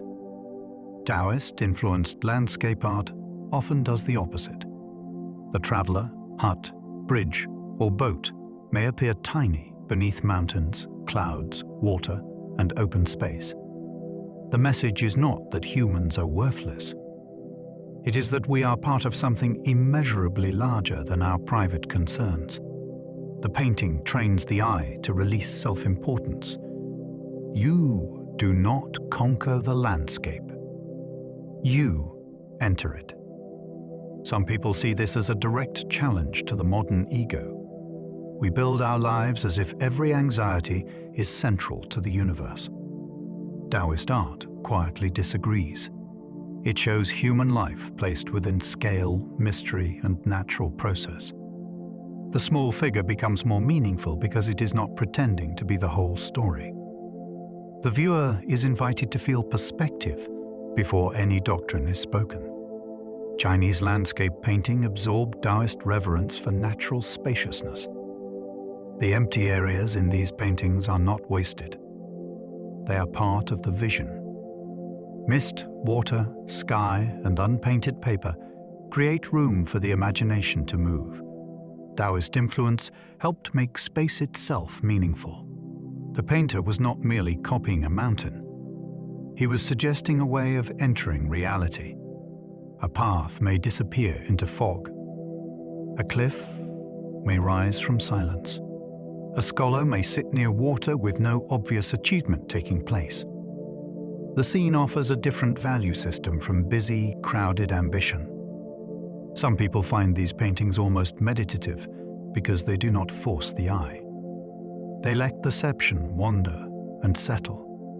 In that spaciousness, the viewer can sense a world that does not revolve around human urgency. Taoist thought made nature more than a subject for beauty. It became a revelation of proportion, patience, and depth. The painting becomes a quiet argument against the crowded mind. Taoist gardens invite wandering rather than conquest or straight control. A Taoist-influenced garden is not designed only to impress from one viewpoint. It often reveals itself through movement. A turn in the path changes the scene. A rock suggests a mountain. Water alters the mood. A small bridge slows the body. The visitor is guided, but not dominated. This matters because the design itself teaches a philosophy. Life is not best understood by standing above it with a plan. It is understood by entering, wandering, noticing, and allowing perspective to shift. Some people see in these gardens a subtle rebellion against rigid order. Straight lines and total visibility are not the goal. Concealment and surprise have value. The path does not give everything at once. It educates attention, step by step. Taoism appears here not as a lecture, but as an environment. The garden trains a person to move through uncertainty with interest instead of impatience. Even leisure becomes a form of wisdom. Poetry, influenced by Taoism, often praises retreat from ambition. This theme appears again and again in Chinese literary culture. The poet leaves court life, official struggle, or public competition, and turns toward a simpler existence. A hut, a field, a cup of tea, or a mountain path becomes more meaningful than rank. This is not always literal biography. Sometimes retreat is an inner stance. The poet may still live in society, but his values have changed. Taoist influence gives these poems their distinctive suspicion of worldly striving. Fame is unstable. Office is burdensome. Wealth invites worry. A person may gain the world's respect and lose the ability to sit peacefully under the evening sky.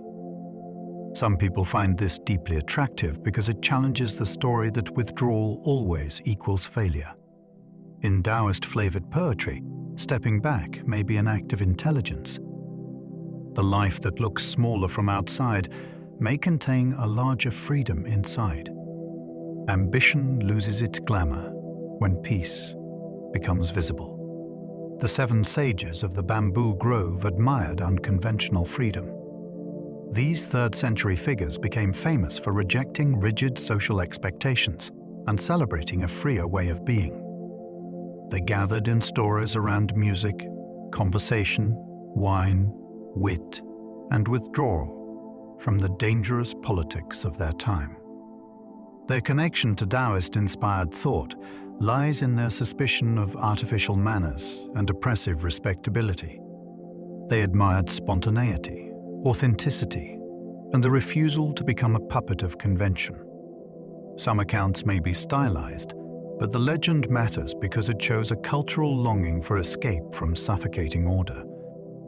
The bamboo grove becomes a symbol of breathing room. In a world where official life could be deadly, eccentricity was not merely a personality trait. It could be survival. Some people find these sages fascinating because they look like ancient countercultural figures. They were not trying to fit the approved script. They were exploring whether a person could remain inwardly free when society demanded performance at every turn. Taoism influenced Chan Buddhism through its language of natural awakening. When Buddhism entered China, it encountered a culture already shaped by Taoist language and assumptions. That meeting helped produce Chan, which later became known in Japan as Zen. Concepts of spontaneity, direct insight, naturalness, and distrust of excessive verbal explanation resonated deeply with Taoist thought. The result was not simply Taoism with Buddhist vocabulary. It was a creative encounter between traditions. Chan teachers often spoke in sudden gestures, brief sayings, paradoxes, and images of ordinary life becoming the place of awakening. Some people find this exchange fascinating because it shows spiritual traditions transforming each other, rather than remaining sealed off. A teaching from India entered China and began to speak in a new accent. Taoist ideas helped shape how awakening could be expressed as immediate, embodied, and beyond intellectual grasping. The mind was not always led step by step through doctrine. Sometimes it was startled into seeing what had been present all along. Zen later echoed Taoist ease, simplicity, and directness. Zen is not identical to Taoism, but the family resemblance can be felt in many places. There is a preference for direct experience over heavy explanation. There is respect for ordinary actions done with full presence. There is suspicion toward the mind that clings to words while missing reality. A cup of tea, a brushstroke, a garden stone, or a single breath can become more important than a complicated theory. Taoist influence helped create an atmosphere where awakening did not always need grand display. It could appear through naturalness. Some people are drawn to Zen for exactly this reason. It feels stripped down, immediate, and hard to fake. The teacher may not give a long answer. He may point, laugh, shout, sit, or say almost nothing. Behind that style is a shared challenge to the restless intellect. Stop circling the truth endlessly. Meet the moment before thought turns it into a museum piece. Confucianism emphasized social duty, while Taoism questioned social pressure. These two traditions are often described as opposites, but their relationship is more interesting than simple conflict. Confucian thought values ritual, responsibility, family roles, education, and moral order. Taoism asks what happens when those structures become too stiff. Does duty still serve life, or has it become performance? Does ritual create harmony, or has it become empty display? Does reputation prove virtue, or does it train people to hide their real condition? Taoism does not reject every social bond. It questions the pressure that turns human beings into masks. This tension shaped Chinese civilization for centuries. One tradition builds the house of order. The other opens the window and asks whether the air has gone stale. Some people find this balance fascinating because it mirrors a conflict inside every person. We need belonging, but we also need freedom. Taoism is the voice that asks whether society has begun to cost too much of the soul. Chinese culture often held Confucian order and Taoist freedom together. The same person could honor family duties, study classical ethics, visit temples, admire hermits, and read Taoist texts during private retreat. This is one of the most interesting features of Chinese civilization. It did not always demand a single, exclusive identity in the way modern categories often do. Different traditions answered different needs. Confucianism helped organize public life. Taoism offered release from excessive structure. Buddhism addressed suffering and liberation in another register. For many people, these were not necessarily enemies. They formed a living cultural conversation. Some people compare it to having different medicines for different conditions. When society needed discipline, Confucian values mattered. When discipline became suffocating, Taoist wisdom restored spaciousness. This blending can surprise those who expect religion and philosophy to operate like competing brands. In Chinese history, wisdom often moved more fluidly. A balanced life might require more than one doorway into truth. Taoism never became one single uniform system of belief. This is part of what makes it difficult to define and impossible to reduce. There is philosophical Taoism, religious Taoism, temple Taoism, meditation lineages, alchemical traditions, folk practices, political interpretations, and modern global versions. Some forms emphasize the Tao Te Ching and Zhuangzi. Others focus on ritual, gods, talismans, immortals, scriptures, or disciplined internal practice. That variety can confuse beginners, but it also reveals the tradition's living depth. Taoism did not remain a museum object. It adapted across regions, centuries, communities, and personal needs. Some people find this especially intriguing because it resists the tidy boxes scholars and outsiders often prefer. The tradition is not one flat thing. It is more like a river system with many branches.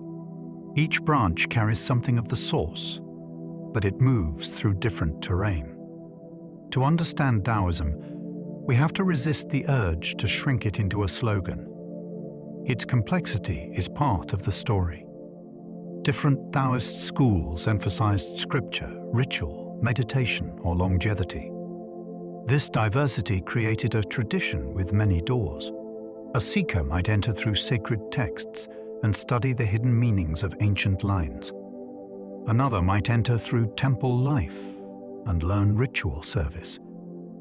Another might pursue meditation in search of inner clarity. Another might practice longevity methods designed to conserve vitality and refine the body.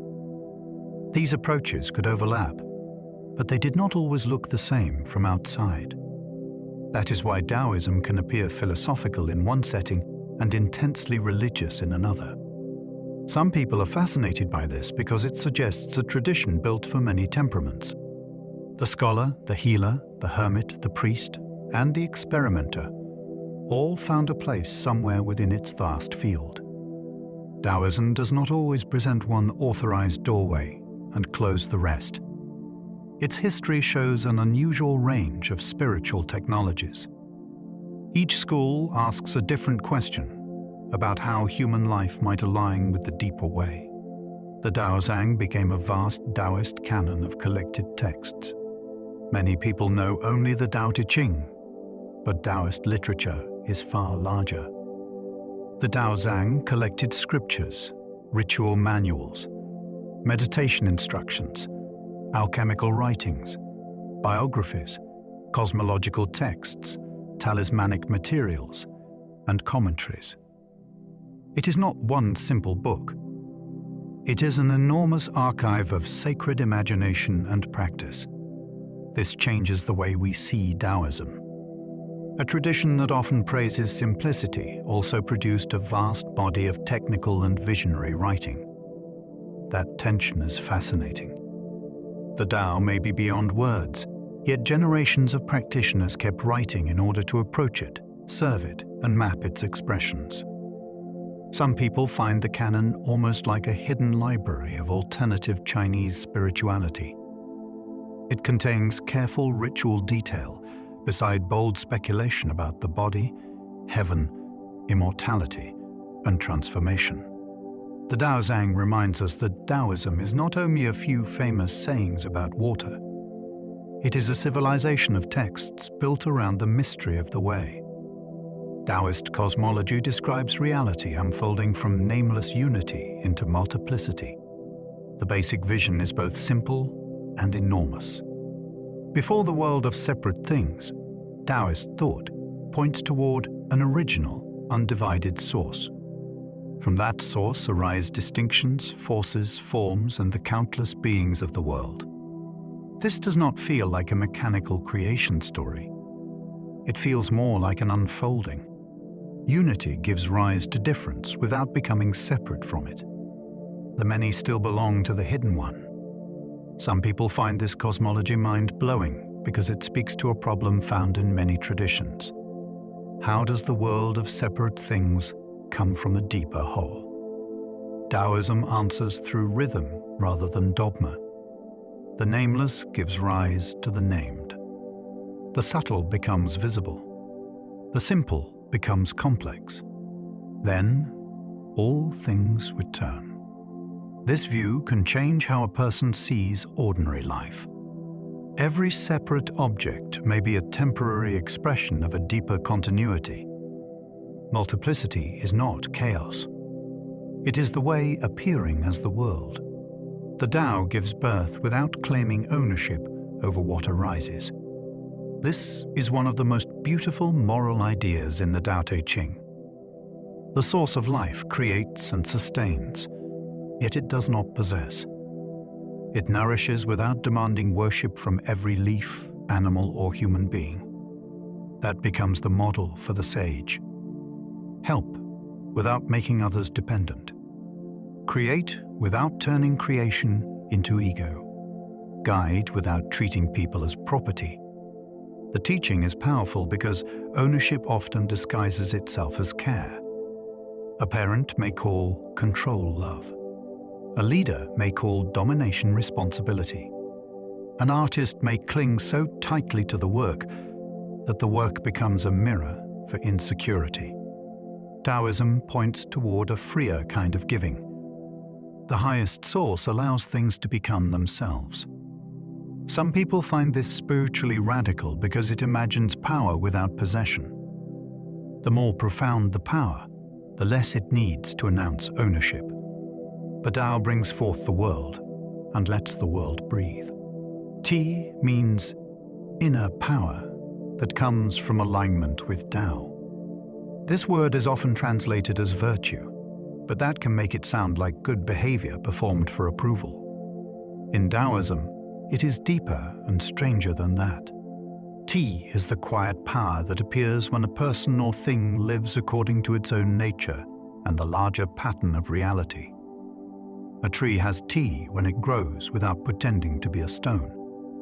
A ruler has Ti when order arises without constant force.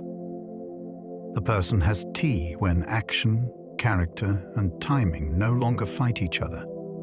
This is not morality as a mask. It is integrity as energy. Some people find this idea fascinating because it suggests that real power is not added from outside. It is released when distortion is reduced. The more aligned something becomes, the less effort it needs to be effective. Taoism asks us to consider a radical possibility.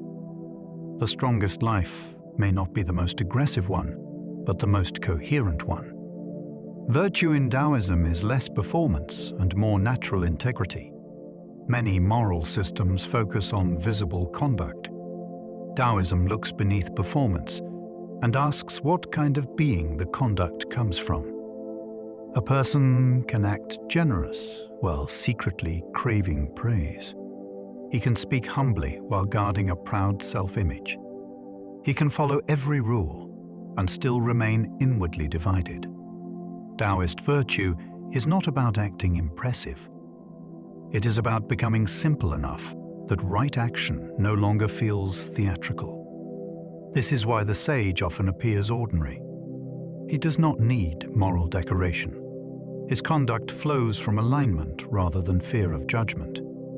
Some people find this teaching unsettling because it exposes how often goodness becomes a costume. Society rewards the appearance of virtue, but Taoism wants the root. When the root is healthy, the branches do not need to emphasize. This does not make ethics vague. It makes ethics harder to fake.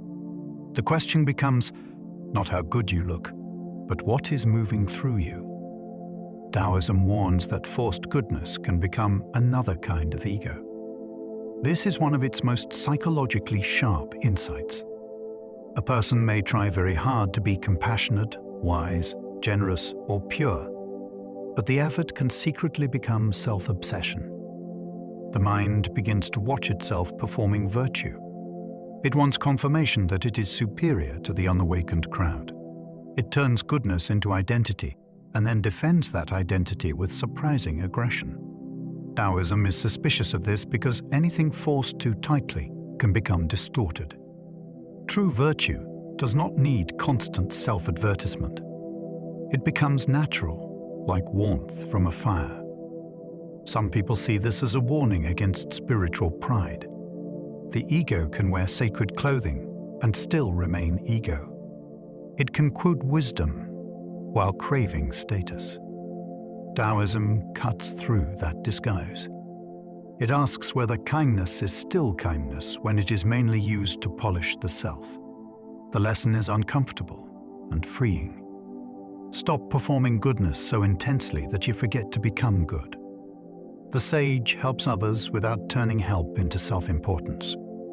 This teaching reaches into one of the most subtle human traps.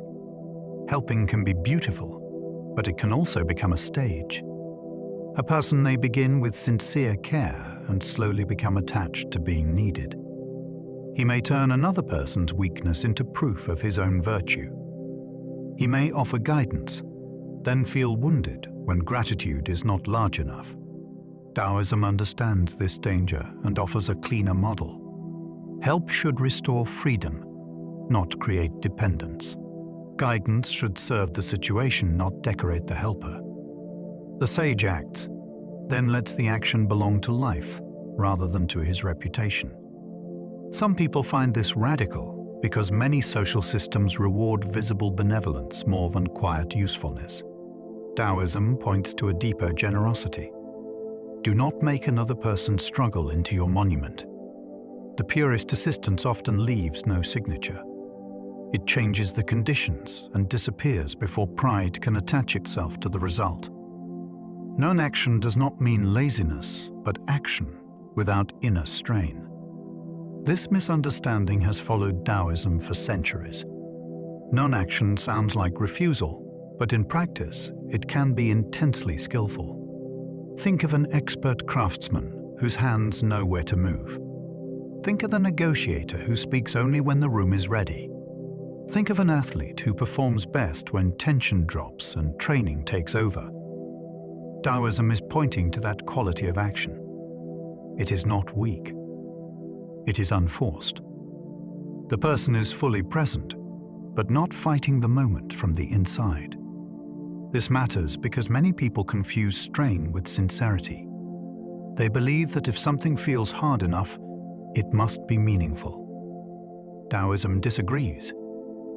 Effort has value, but unnecessary struggle clouds perception and wastes life. Some people hear Wu Wei as a secret law of mastery. The highest performer may not be the one who tries hardest in the visible sense. It may be the one who has removed everything that interferes. Effort becomes wiser when it follows the grain of reality. A carpenter who ignores the grain of wood creates splinters, resistance, and ruined work. Taoism applies the same principle to life. Every situation has a texture. Every person has limits. Every season has conditions. The wise do not simply impose desire onto the world. They study what is already there and act with it. This does not mean surrendering your purpose. It means choosing a path that reality can support. A conversation goes better when you understand the listener. A project grows better when its timing is right. Healing begins more deeply when the real wound is seen. Some people find this teaching powerful because it explains why sheer effort often fails.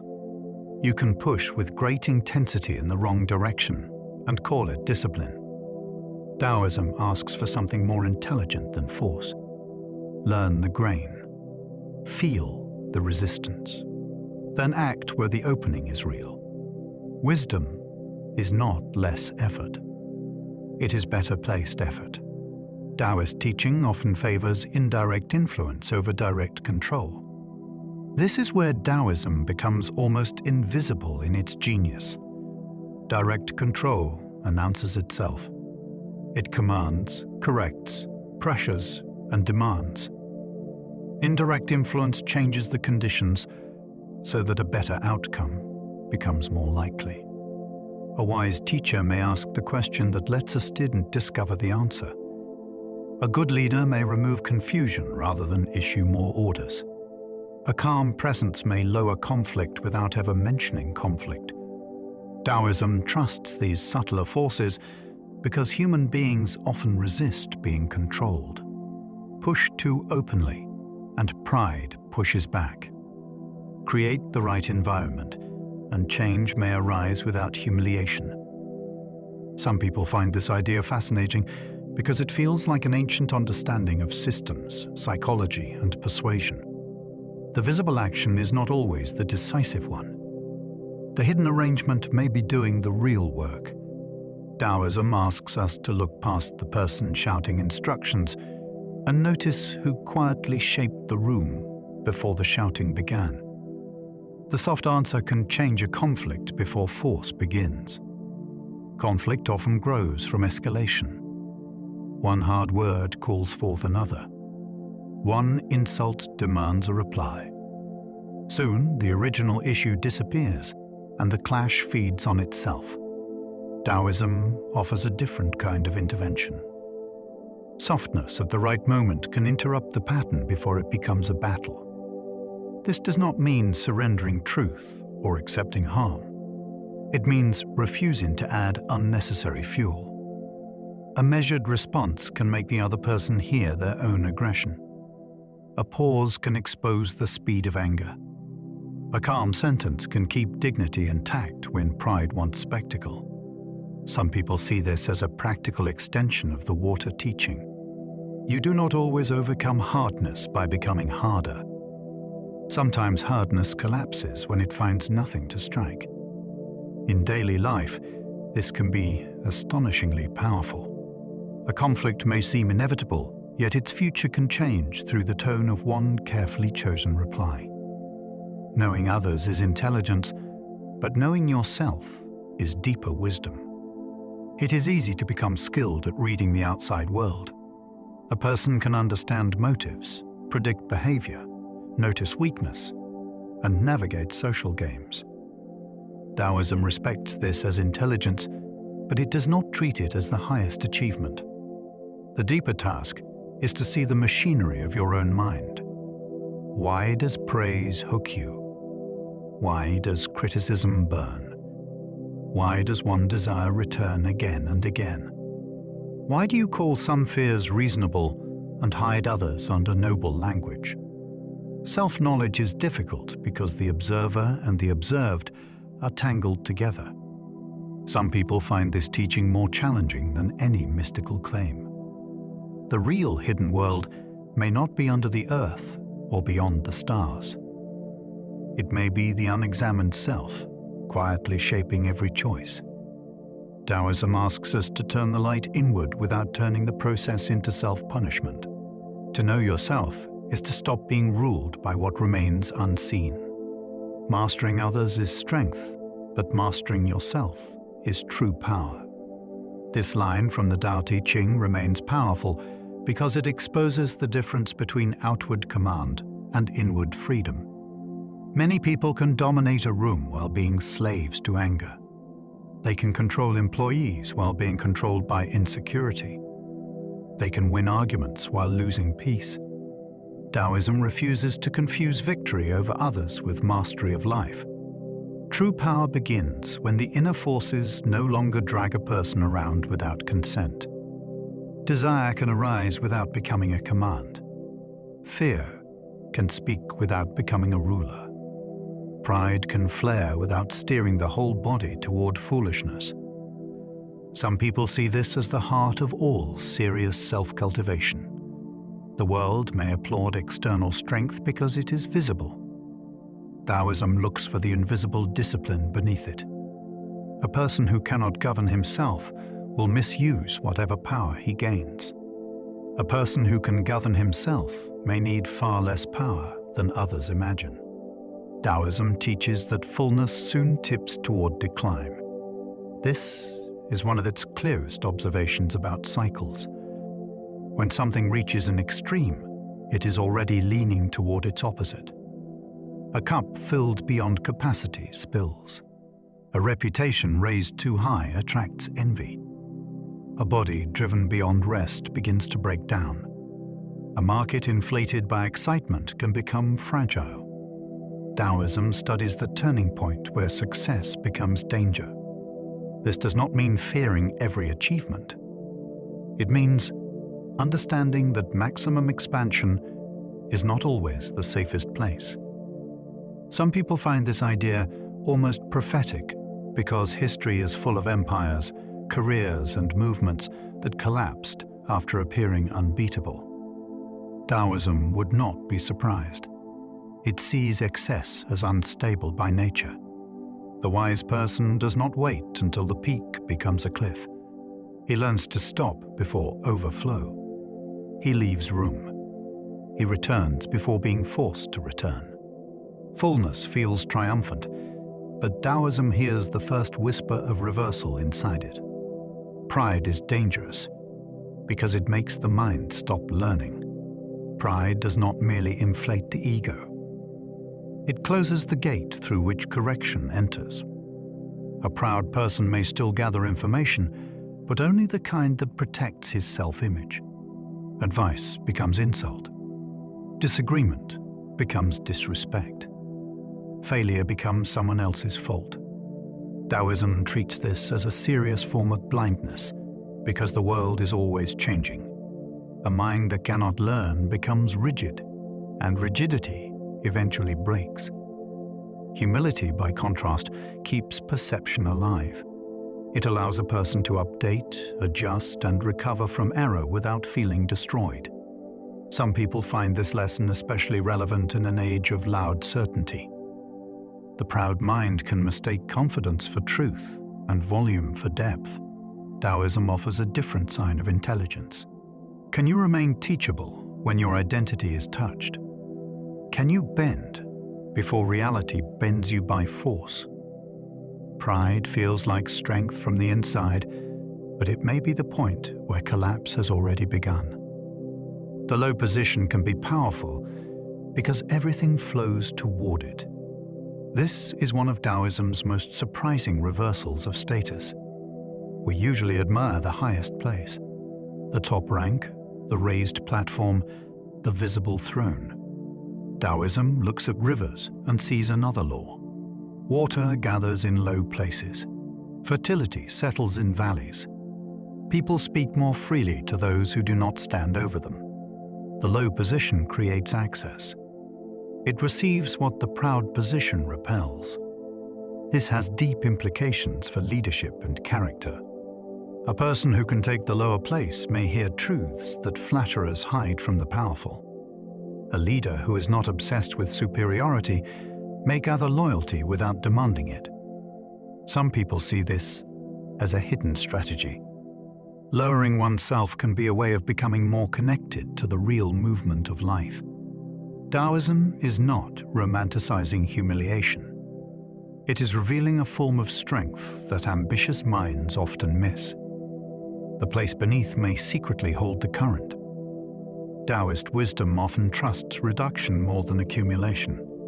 Most people assume improvement means adding more. More knowledge, more possessions, more techniques, more commitments, more proof of importance. Taoism asks what happens when addition becomes burden. The Tao Te Ching often praises decreasing, returning, and letting go. This is not anti-intellectual or anti-practical. It is a warning against clutter in the soul. A life can become so crowded with tools that it loses touch with purpose. A mind can carry so many ideas that it cannot see simply. A person can gain so many identities that none of them feel true. Some people find this teaching almost shocking because modern culture sells accumulation as salvation. Taoism proposes the opposite experiment. Remove what is false. Reduce what is excessive. Release what steals attention. The result is not emptiness in the bleak sense. It is clarity. Sometimes the path forward is not another addition. Sometimes wisdom begins when the unnecessary is finally put down. Fewer desires can make ordinary life feel astonishingly complete. This teaching is easily misunderstood as a denial of pleasure. Taoism is not asking people to become lifeless. It is asking them to notice how desire can dull the very life it promises to enrich. When wanting becomes constant, the present moment is treated as insufficient. Breakfast is not enough because the mind is already in tomorrow's reward.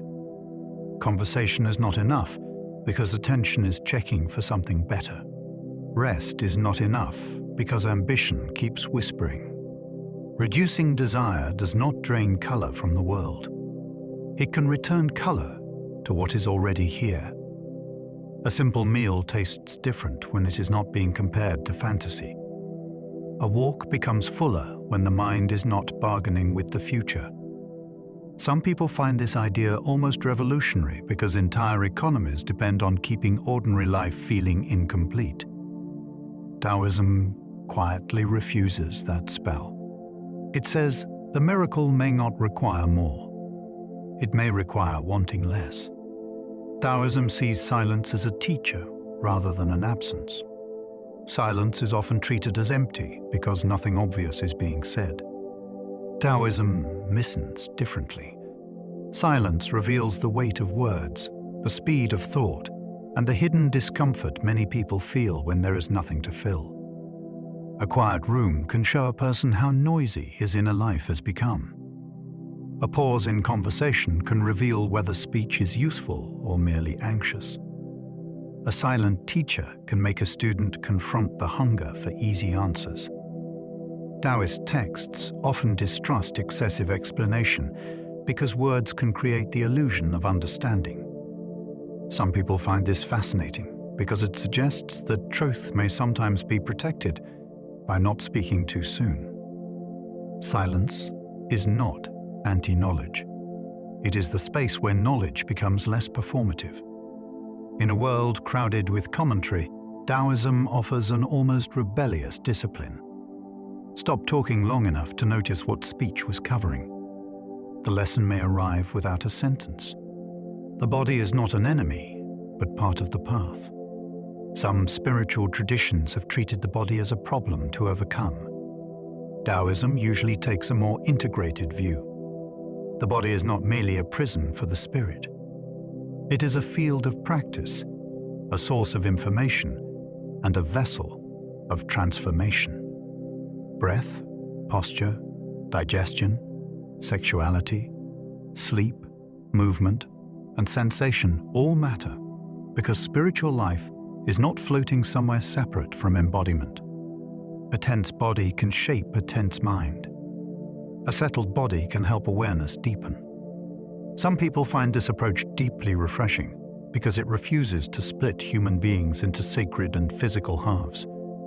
Taoist cultivation often begins with very practical attention to how one lives. What strengthens vitality? What scatters it? What rhythms restore it? What habits drain it? The body is not worshipped as an idol, but it is respected as a living partner. Taoism asks us to stop treating the path as something that happens somewhere else. Taoist practice often seeks harmony between body, breath, and attention. This triad gives many practices their power. The body provides posture and sensation. The breath provides rhythm and regulation. Attention provides direction and awareness. When these three are scattered, a person feels divided. The body is here, the breath is shallow, and the mind is running elsewhere. When they begin to unify, experience changes. Even a simple movement can become deeply absorbing. Even standing still can feel alive. Taoist methods often use this integration to cultivate vitality, calm, and sensitivity. Some people describe it in energetic terms. Others understand it through psychology and physiology. The practical insight remains remarkable. Human beings are not meant to live as disconnected fragments. We suffer when attention abandons the body and breath becomes a servant of stress. Taoism offers a way back into coherence. It does not always begin with belief. Sometimes it begins with standing, breathing, and noticing that your life is happening in one place. Inner peace grows when the mind stops arguing with reality. A great deal of suffering comes not from pain alone, but from protest against what has already happened. The mind replays, resists, accuses, bargains, and imagines alternate versions of the past. Taoism does not say that every event is acceptable or that action is never needed. It says that arguing with reality wastes the energy required to respond wisely. First, see what is here. Then act from clarity rather than refusal. This distinction is enormous. A person can accept the fact of rain and still open an umbrella. He can accept a loss and still rebuild. He can accept fear and still move carefully. Some people find this teaching powerful because it separates acceptance from defeat. To stop arguing with reality is not to approve of everything. It is to end the inner courtroom that never changes the verdict. Peace begins when the mind gives up the impossible task of making the present not be present. The Taoist sage adapts without surrendering inner clarity. Adaptation can be mistaken for weakness, but Taoism sees it as a mark of intelligence. The sage does not need every circumstance to match his preference before he can remain steady. He adjusts speech to the listener, action to the moment, and pace to the conditions. Yet this flexibility does not mean losing the center. He bends like bamboo, but he does not become whatever the crowd demands. This balance is difficult. Some people stay rigid and call it integrity. Others change constantly and call it openness. Taoism points toward a third possibility. Remain clear within yourself while responding fluidly to the world. This is why the sage can move through disorder without becoming disorder. He does not waste energy insisting that life arrive in a preferred shape. He meets it as it comes, then acts from the deeper pattern he has learned to trust. Adaptability becomes wisdom when it serves clarity rather than fear. Taoism inspired martial arts through balance, timing, and relaxed power. The connection is easy to see once you understand the principles. A tense fighter may look strong, but tension slows reaction and wastes energy. A balanced practitioner can receive force, redirect it, and strike at the precise moment when resistance opens. Internal martial traditions drew deeply from Taoist ideas about softness overcoming hardness, movement arising from stillness, and power traveling through the whole body. Some legends have grown around these arts, and not every story can be treated as simple history. Yet the deeper point remains compelling. Taoism gave martial practice a philosophy that challenged brute strength. The opponent's force is not only a threat, it can become information. The body is not a collection of isolated muscles. It is an integrated system. Some people find this almost mystical because the highest skill can look impossible from outside. The master moves less, strains less, and somehow does more. Taoism turns combat into a study of reality's hidden mechanics. A gentle movement can redirect force better than direct resistance. This principle appears in martial practice, conflict resolution, and ordinary life. When force comes toward us, the instinct is often to meet it head-on. Taoism asks whether that is always wise. Direct resistance can create a contest of strength. Redirection changes the problem. A door swings because it does not resist the hand like a wall. A skilled practitioner turns an incoming push into imbalance. A wise speaker reframes an accusation so it no longer lands as intended. This is not trickery in the cheap sense. It is understanding the path of energy before choosing a response. Some people see in this a hidden strategy for dealing with powerful systems. You may not be able to stop a force by colliding with it. You may be able to guide it past you, expose its momentum, or let it exhaust itself. Taoism teaches that the smallest movement can matter when it meets the exact point of leverage. Taoist leadership works by creating conditions instead of controlling outcomes. This is a profound alternative to command-based leadership. A controlling leader tries to force each result directly. A Taoist leader studies the environment that produces results. Are people afraid? Are incentives distorted? Is communication unclear? Are desires inflamed beyond need? Is the system too complex to remain honest? By adjusting conditions, the leader allows better behavior to emerge with less coercion. This feels remarkably modern, but the roots are ancient. The Tao Te Ching repeatedly suggests that excessive interference damages the very order it seeks to create. Some people find this idea almost suspiciously sophisticated for an old text. It understands that outcomes are rarely isolated. They grow from patterns. The wise leader is less like a puppeteer and more like a gardener. He does not pull the plant upward by force. He prepares soil, water, space, and protection. Then growth appears as if from itself. The greatest control may be the refusal to micromanage life. Modern minimalism echoes Taoist warnings against excess desire. Many people today are overwhelmed by abundance. Homes fill with objects. Calendars fill with obligations. Devices fill the mind with constant invitation. Minimalism has become attractive because people sense that accumulation has not delivered peace. Taoism understood the danger long ago. Too much wanting creates dependence. Too many possessions create maintenance. Too many distractions scatter attention. The Taoist answer is not harsh rejection of comfort.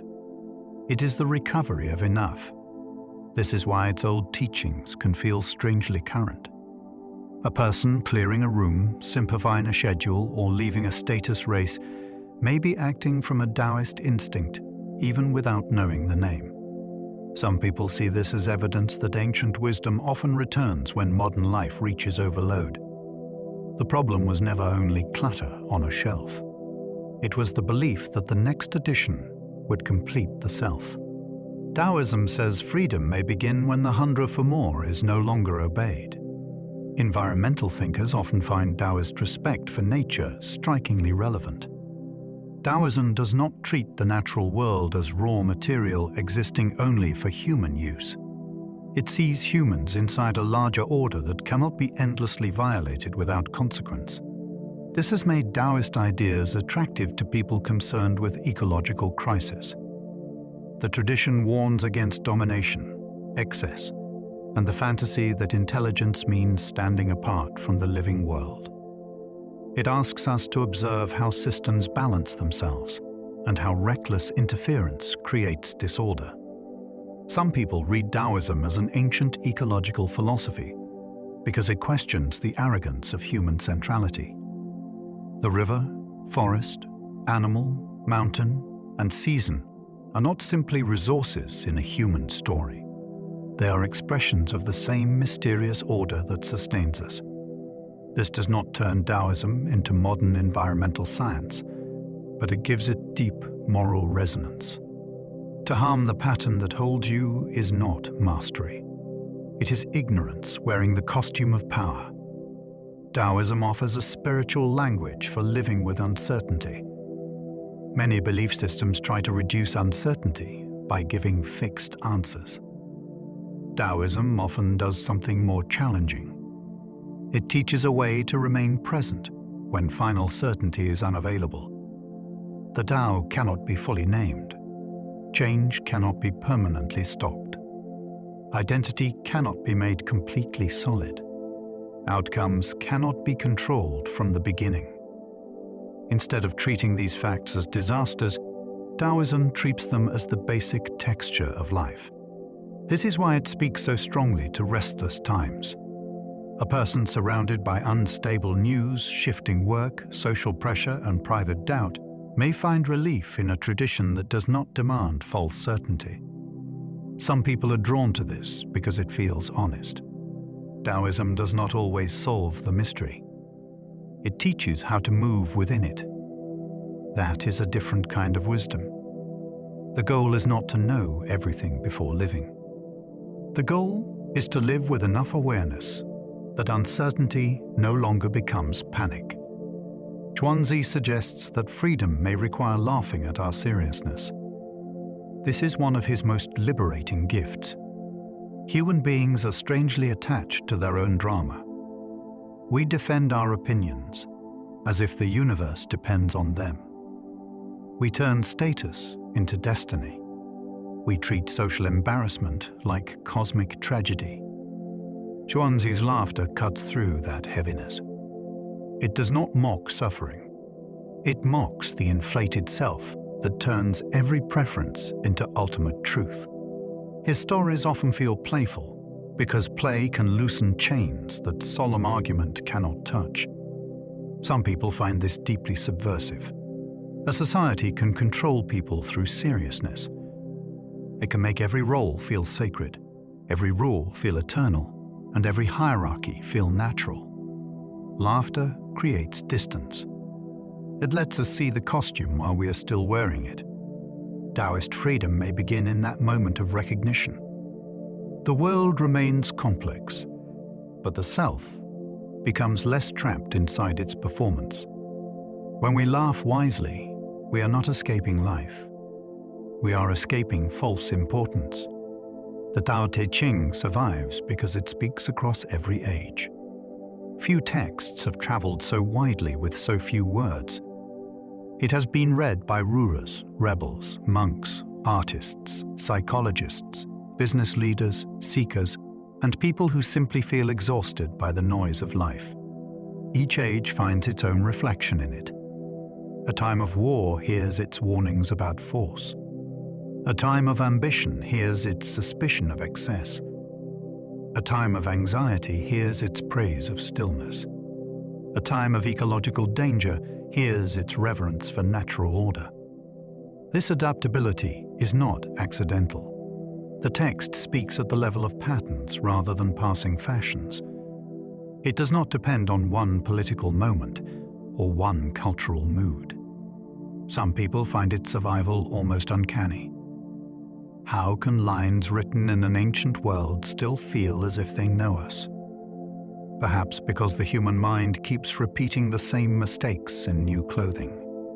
The Tao Te Ching endures because it keeps pointing underneath the costume. Taoism does not give final answers as much as better seeing. This can frustrate anyone who wants a system with every part nailed down. Taoism often refuses that kind of closure. It offers images, reversals, stories, practices, and principles that change perception rather than ending inquiry. The point is not to memorize a perfect doctrine and be finished. The point is to see force, desire, pride, timing, balance, and change with greater honesty. Once that seeing changes, action changes naturally. Some people find this approach more trustworthy than rigid certainty. Life is too fluid for a dead formula. A teaching that remains alive must leave room for attention. Taoism does not always tell you exactly what to do in every situation. It trains the quality of mind that can meet situations more wisely. That is why its lessons can feel simple on the surface and inexhaustible underneath. It is less like receiving a map of every road. It is more like learning how to read the terrain. The deepest Taoist lesson may be learning to stop forcing life. This final teaching sounds simple only because it reaches so far. Forcing appears in many disguises. We force the body to ignore exhaustion. We force relationships to match fantasies. We force success to arrive before its season. We force the mind to become peaceful through pressure. Taoism asks us to notice the cost of that habit. Life has its own rhythms, limits, openings, and resistances. When we push without listening, we may create the disorder we fear. Stopping force does not mean giving up. It means changing the quality of action. Act with timing. Speak with awareness. Work with the shape of things. Let some doors open by readiness rather than assault. Some people hear this and feel an immediate exhale because they have spent years confusing struggle with meaning. Taoism offers a different possibility. The way is not conquered. It is followed, joined, and gradually trusted. The life that stops forcing may finally begin to move. And so, we come to the end of this journey through Taoism. We have followed a tradition that begins by warning us that the deepest path cannot be fully captured in words. We have listened to Laozi speak of water, softness, humility, and the strange power of not forcing. We have wandered with Zhuangzi through dreams, jokes, stories, and sudden reversals that loosen the grip of certainty. We have seen how Taoism shaped medicine, meditation, movement, ritual, temples, mountains, painting, gardens, leadership, and the quiet art of living with change. Again and again, the same lesson has appeared in different forms. Life is not conquered by tightening around it. Wisdom does not always arrive through pressure. The low place may receive more than the high place. The empty cup may serve more than the full one. The person who stops trying to dominate the world may begin to understand how the world actually moves. So now, let the ideas settle. Let them become less like information and more like a slow breath at the end of the day. There is nothing more to solve tonight. There is nothing you need to force into place. Let your shoulders soften. Let your jaw release. Let your breathing find its own easy rhythm. And if you enjoyed this sleepy wisdom journey, you are warmly invited to like, subscribe, or leave a thought below. It helps others find their way here too. If you are still awake, there will be another video waiting on the screen, ready to carry you a little further. But for now, allow the day to loosen its hold. Let the mind grow quiet enough to rest. And perhaps, somewhere in that stillness, the Tao can be felt without needing to be named. Sleep well and good night.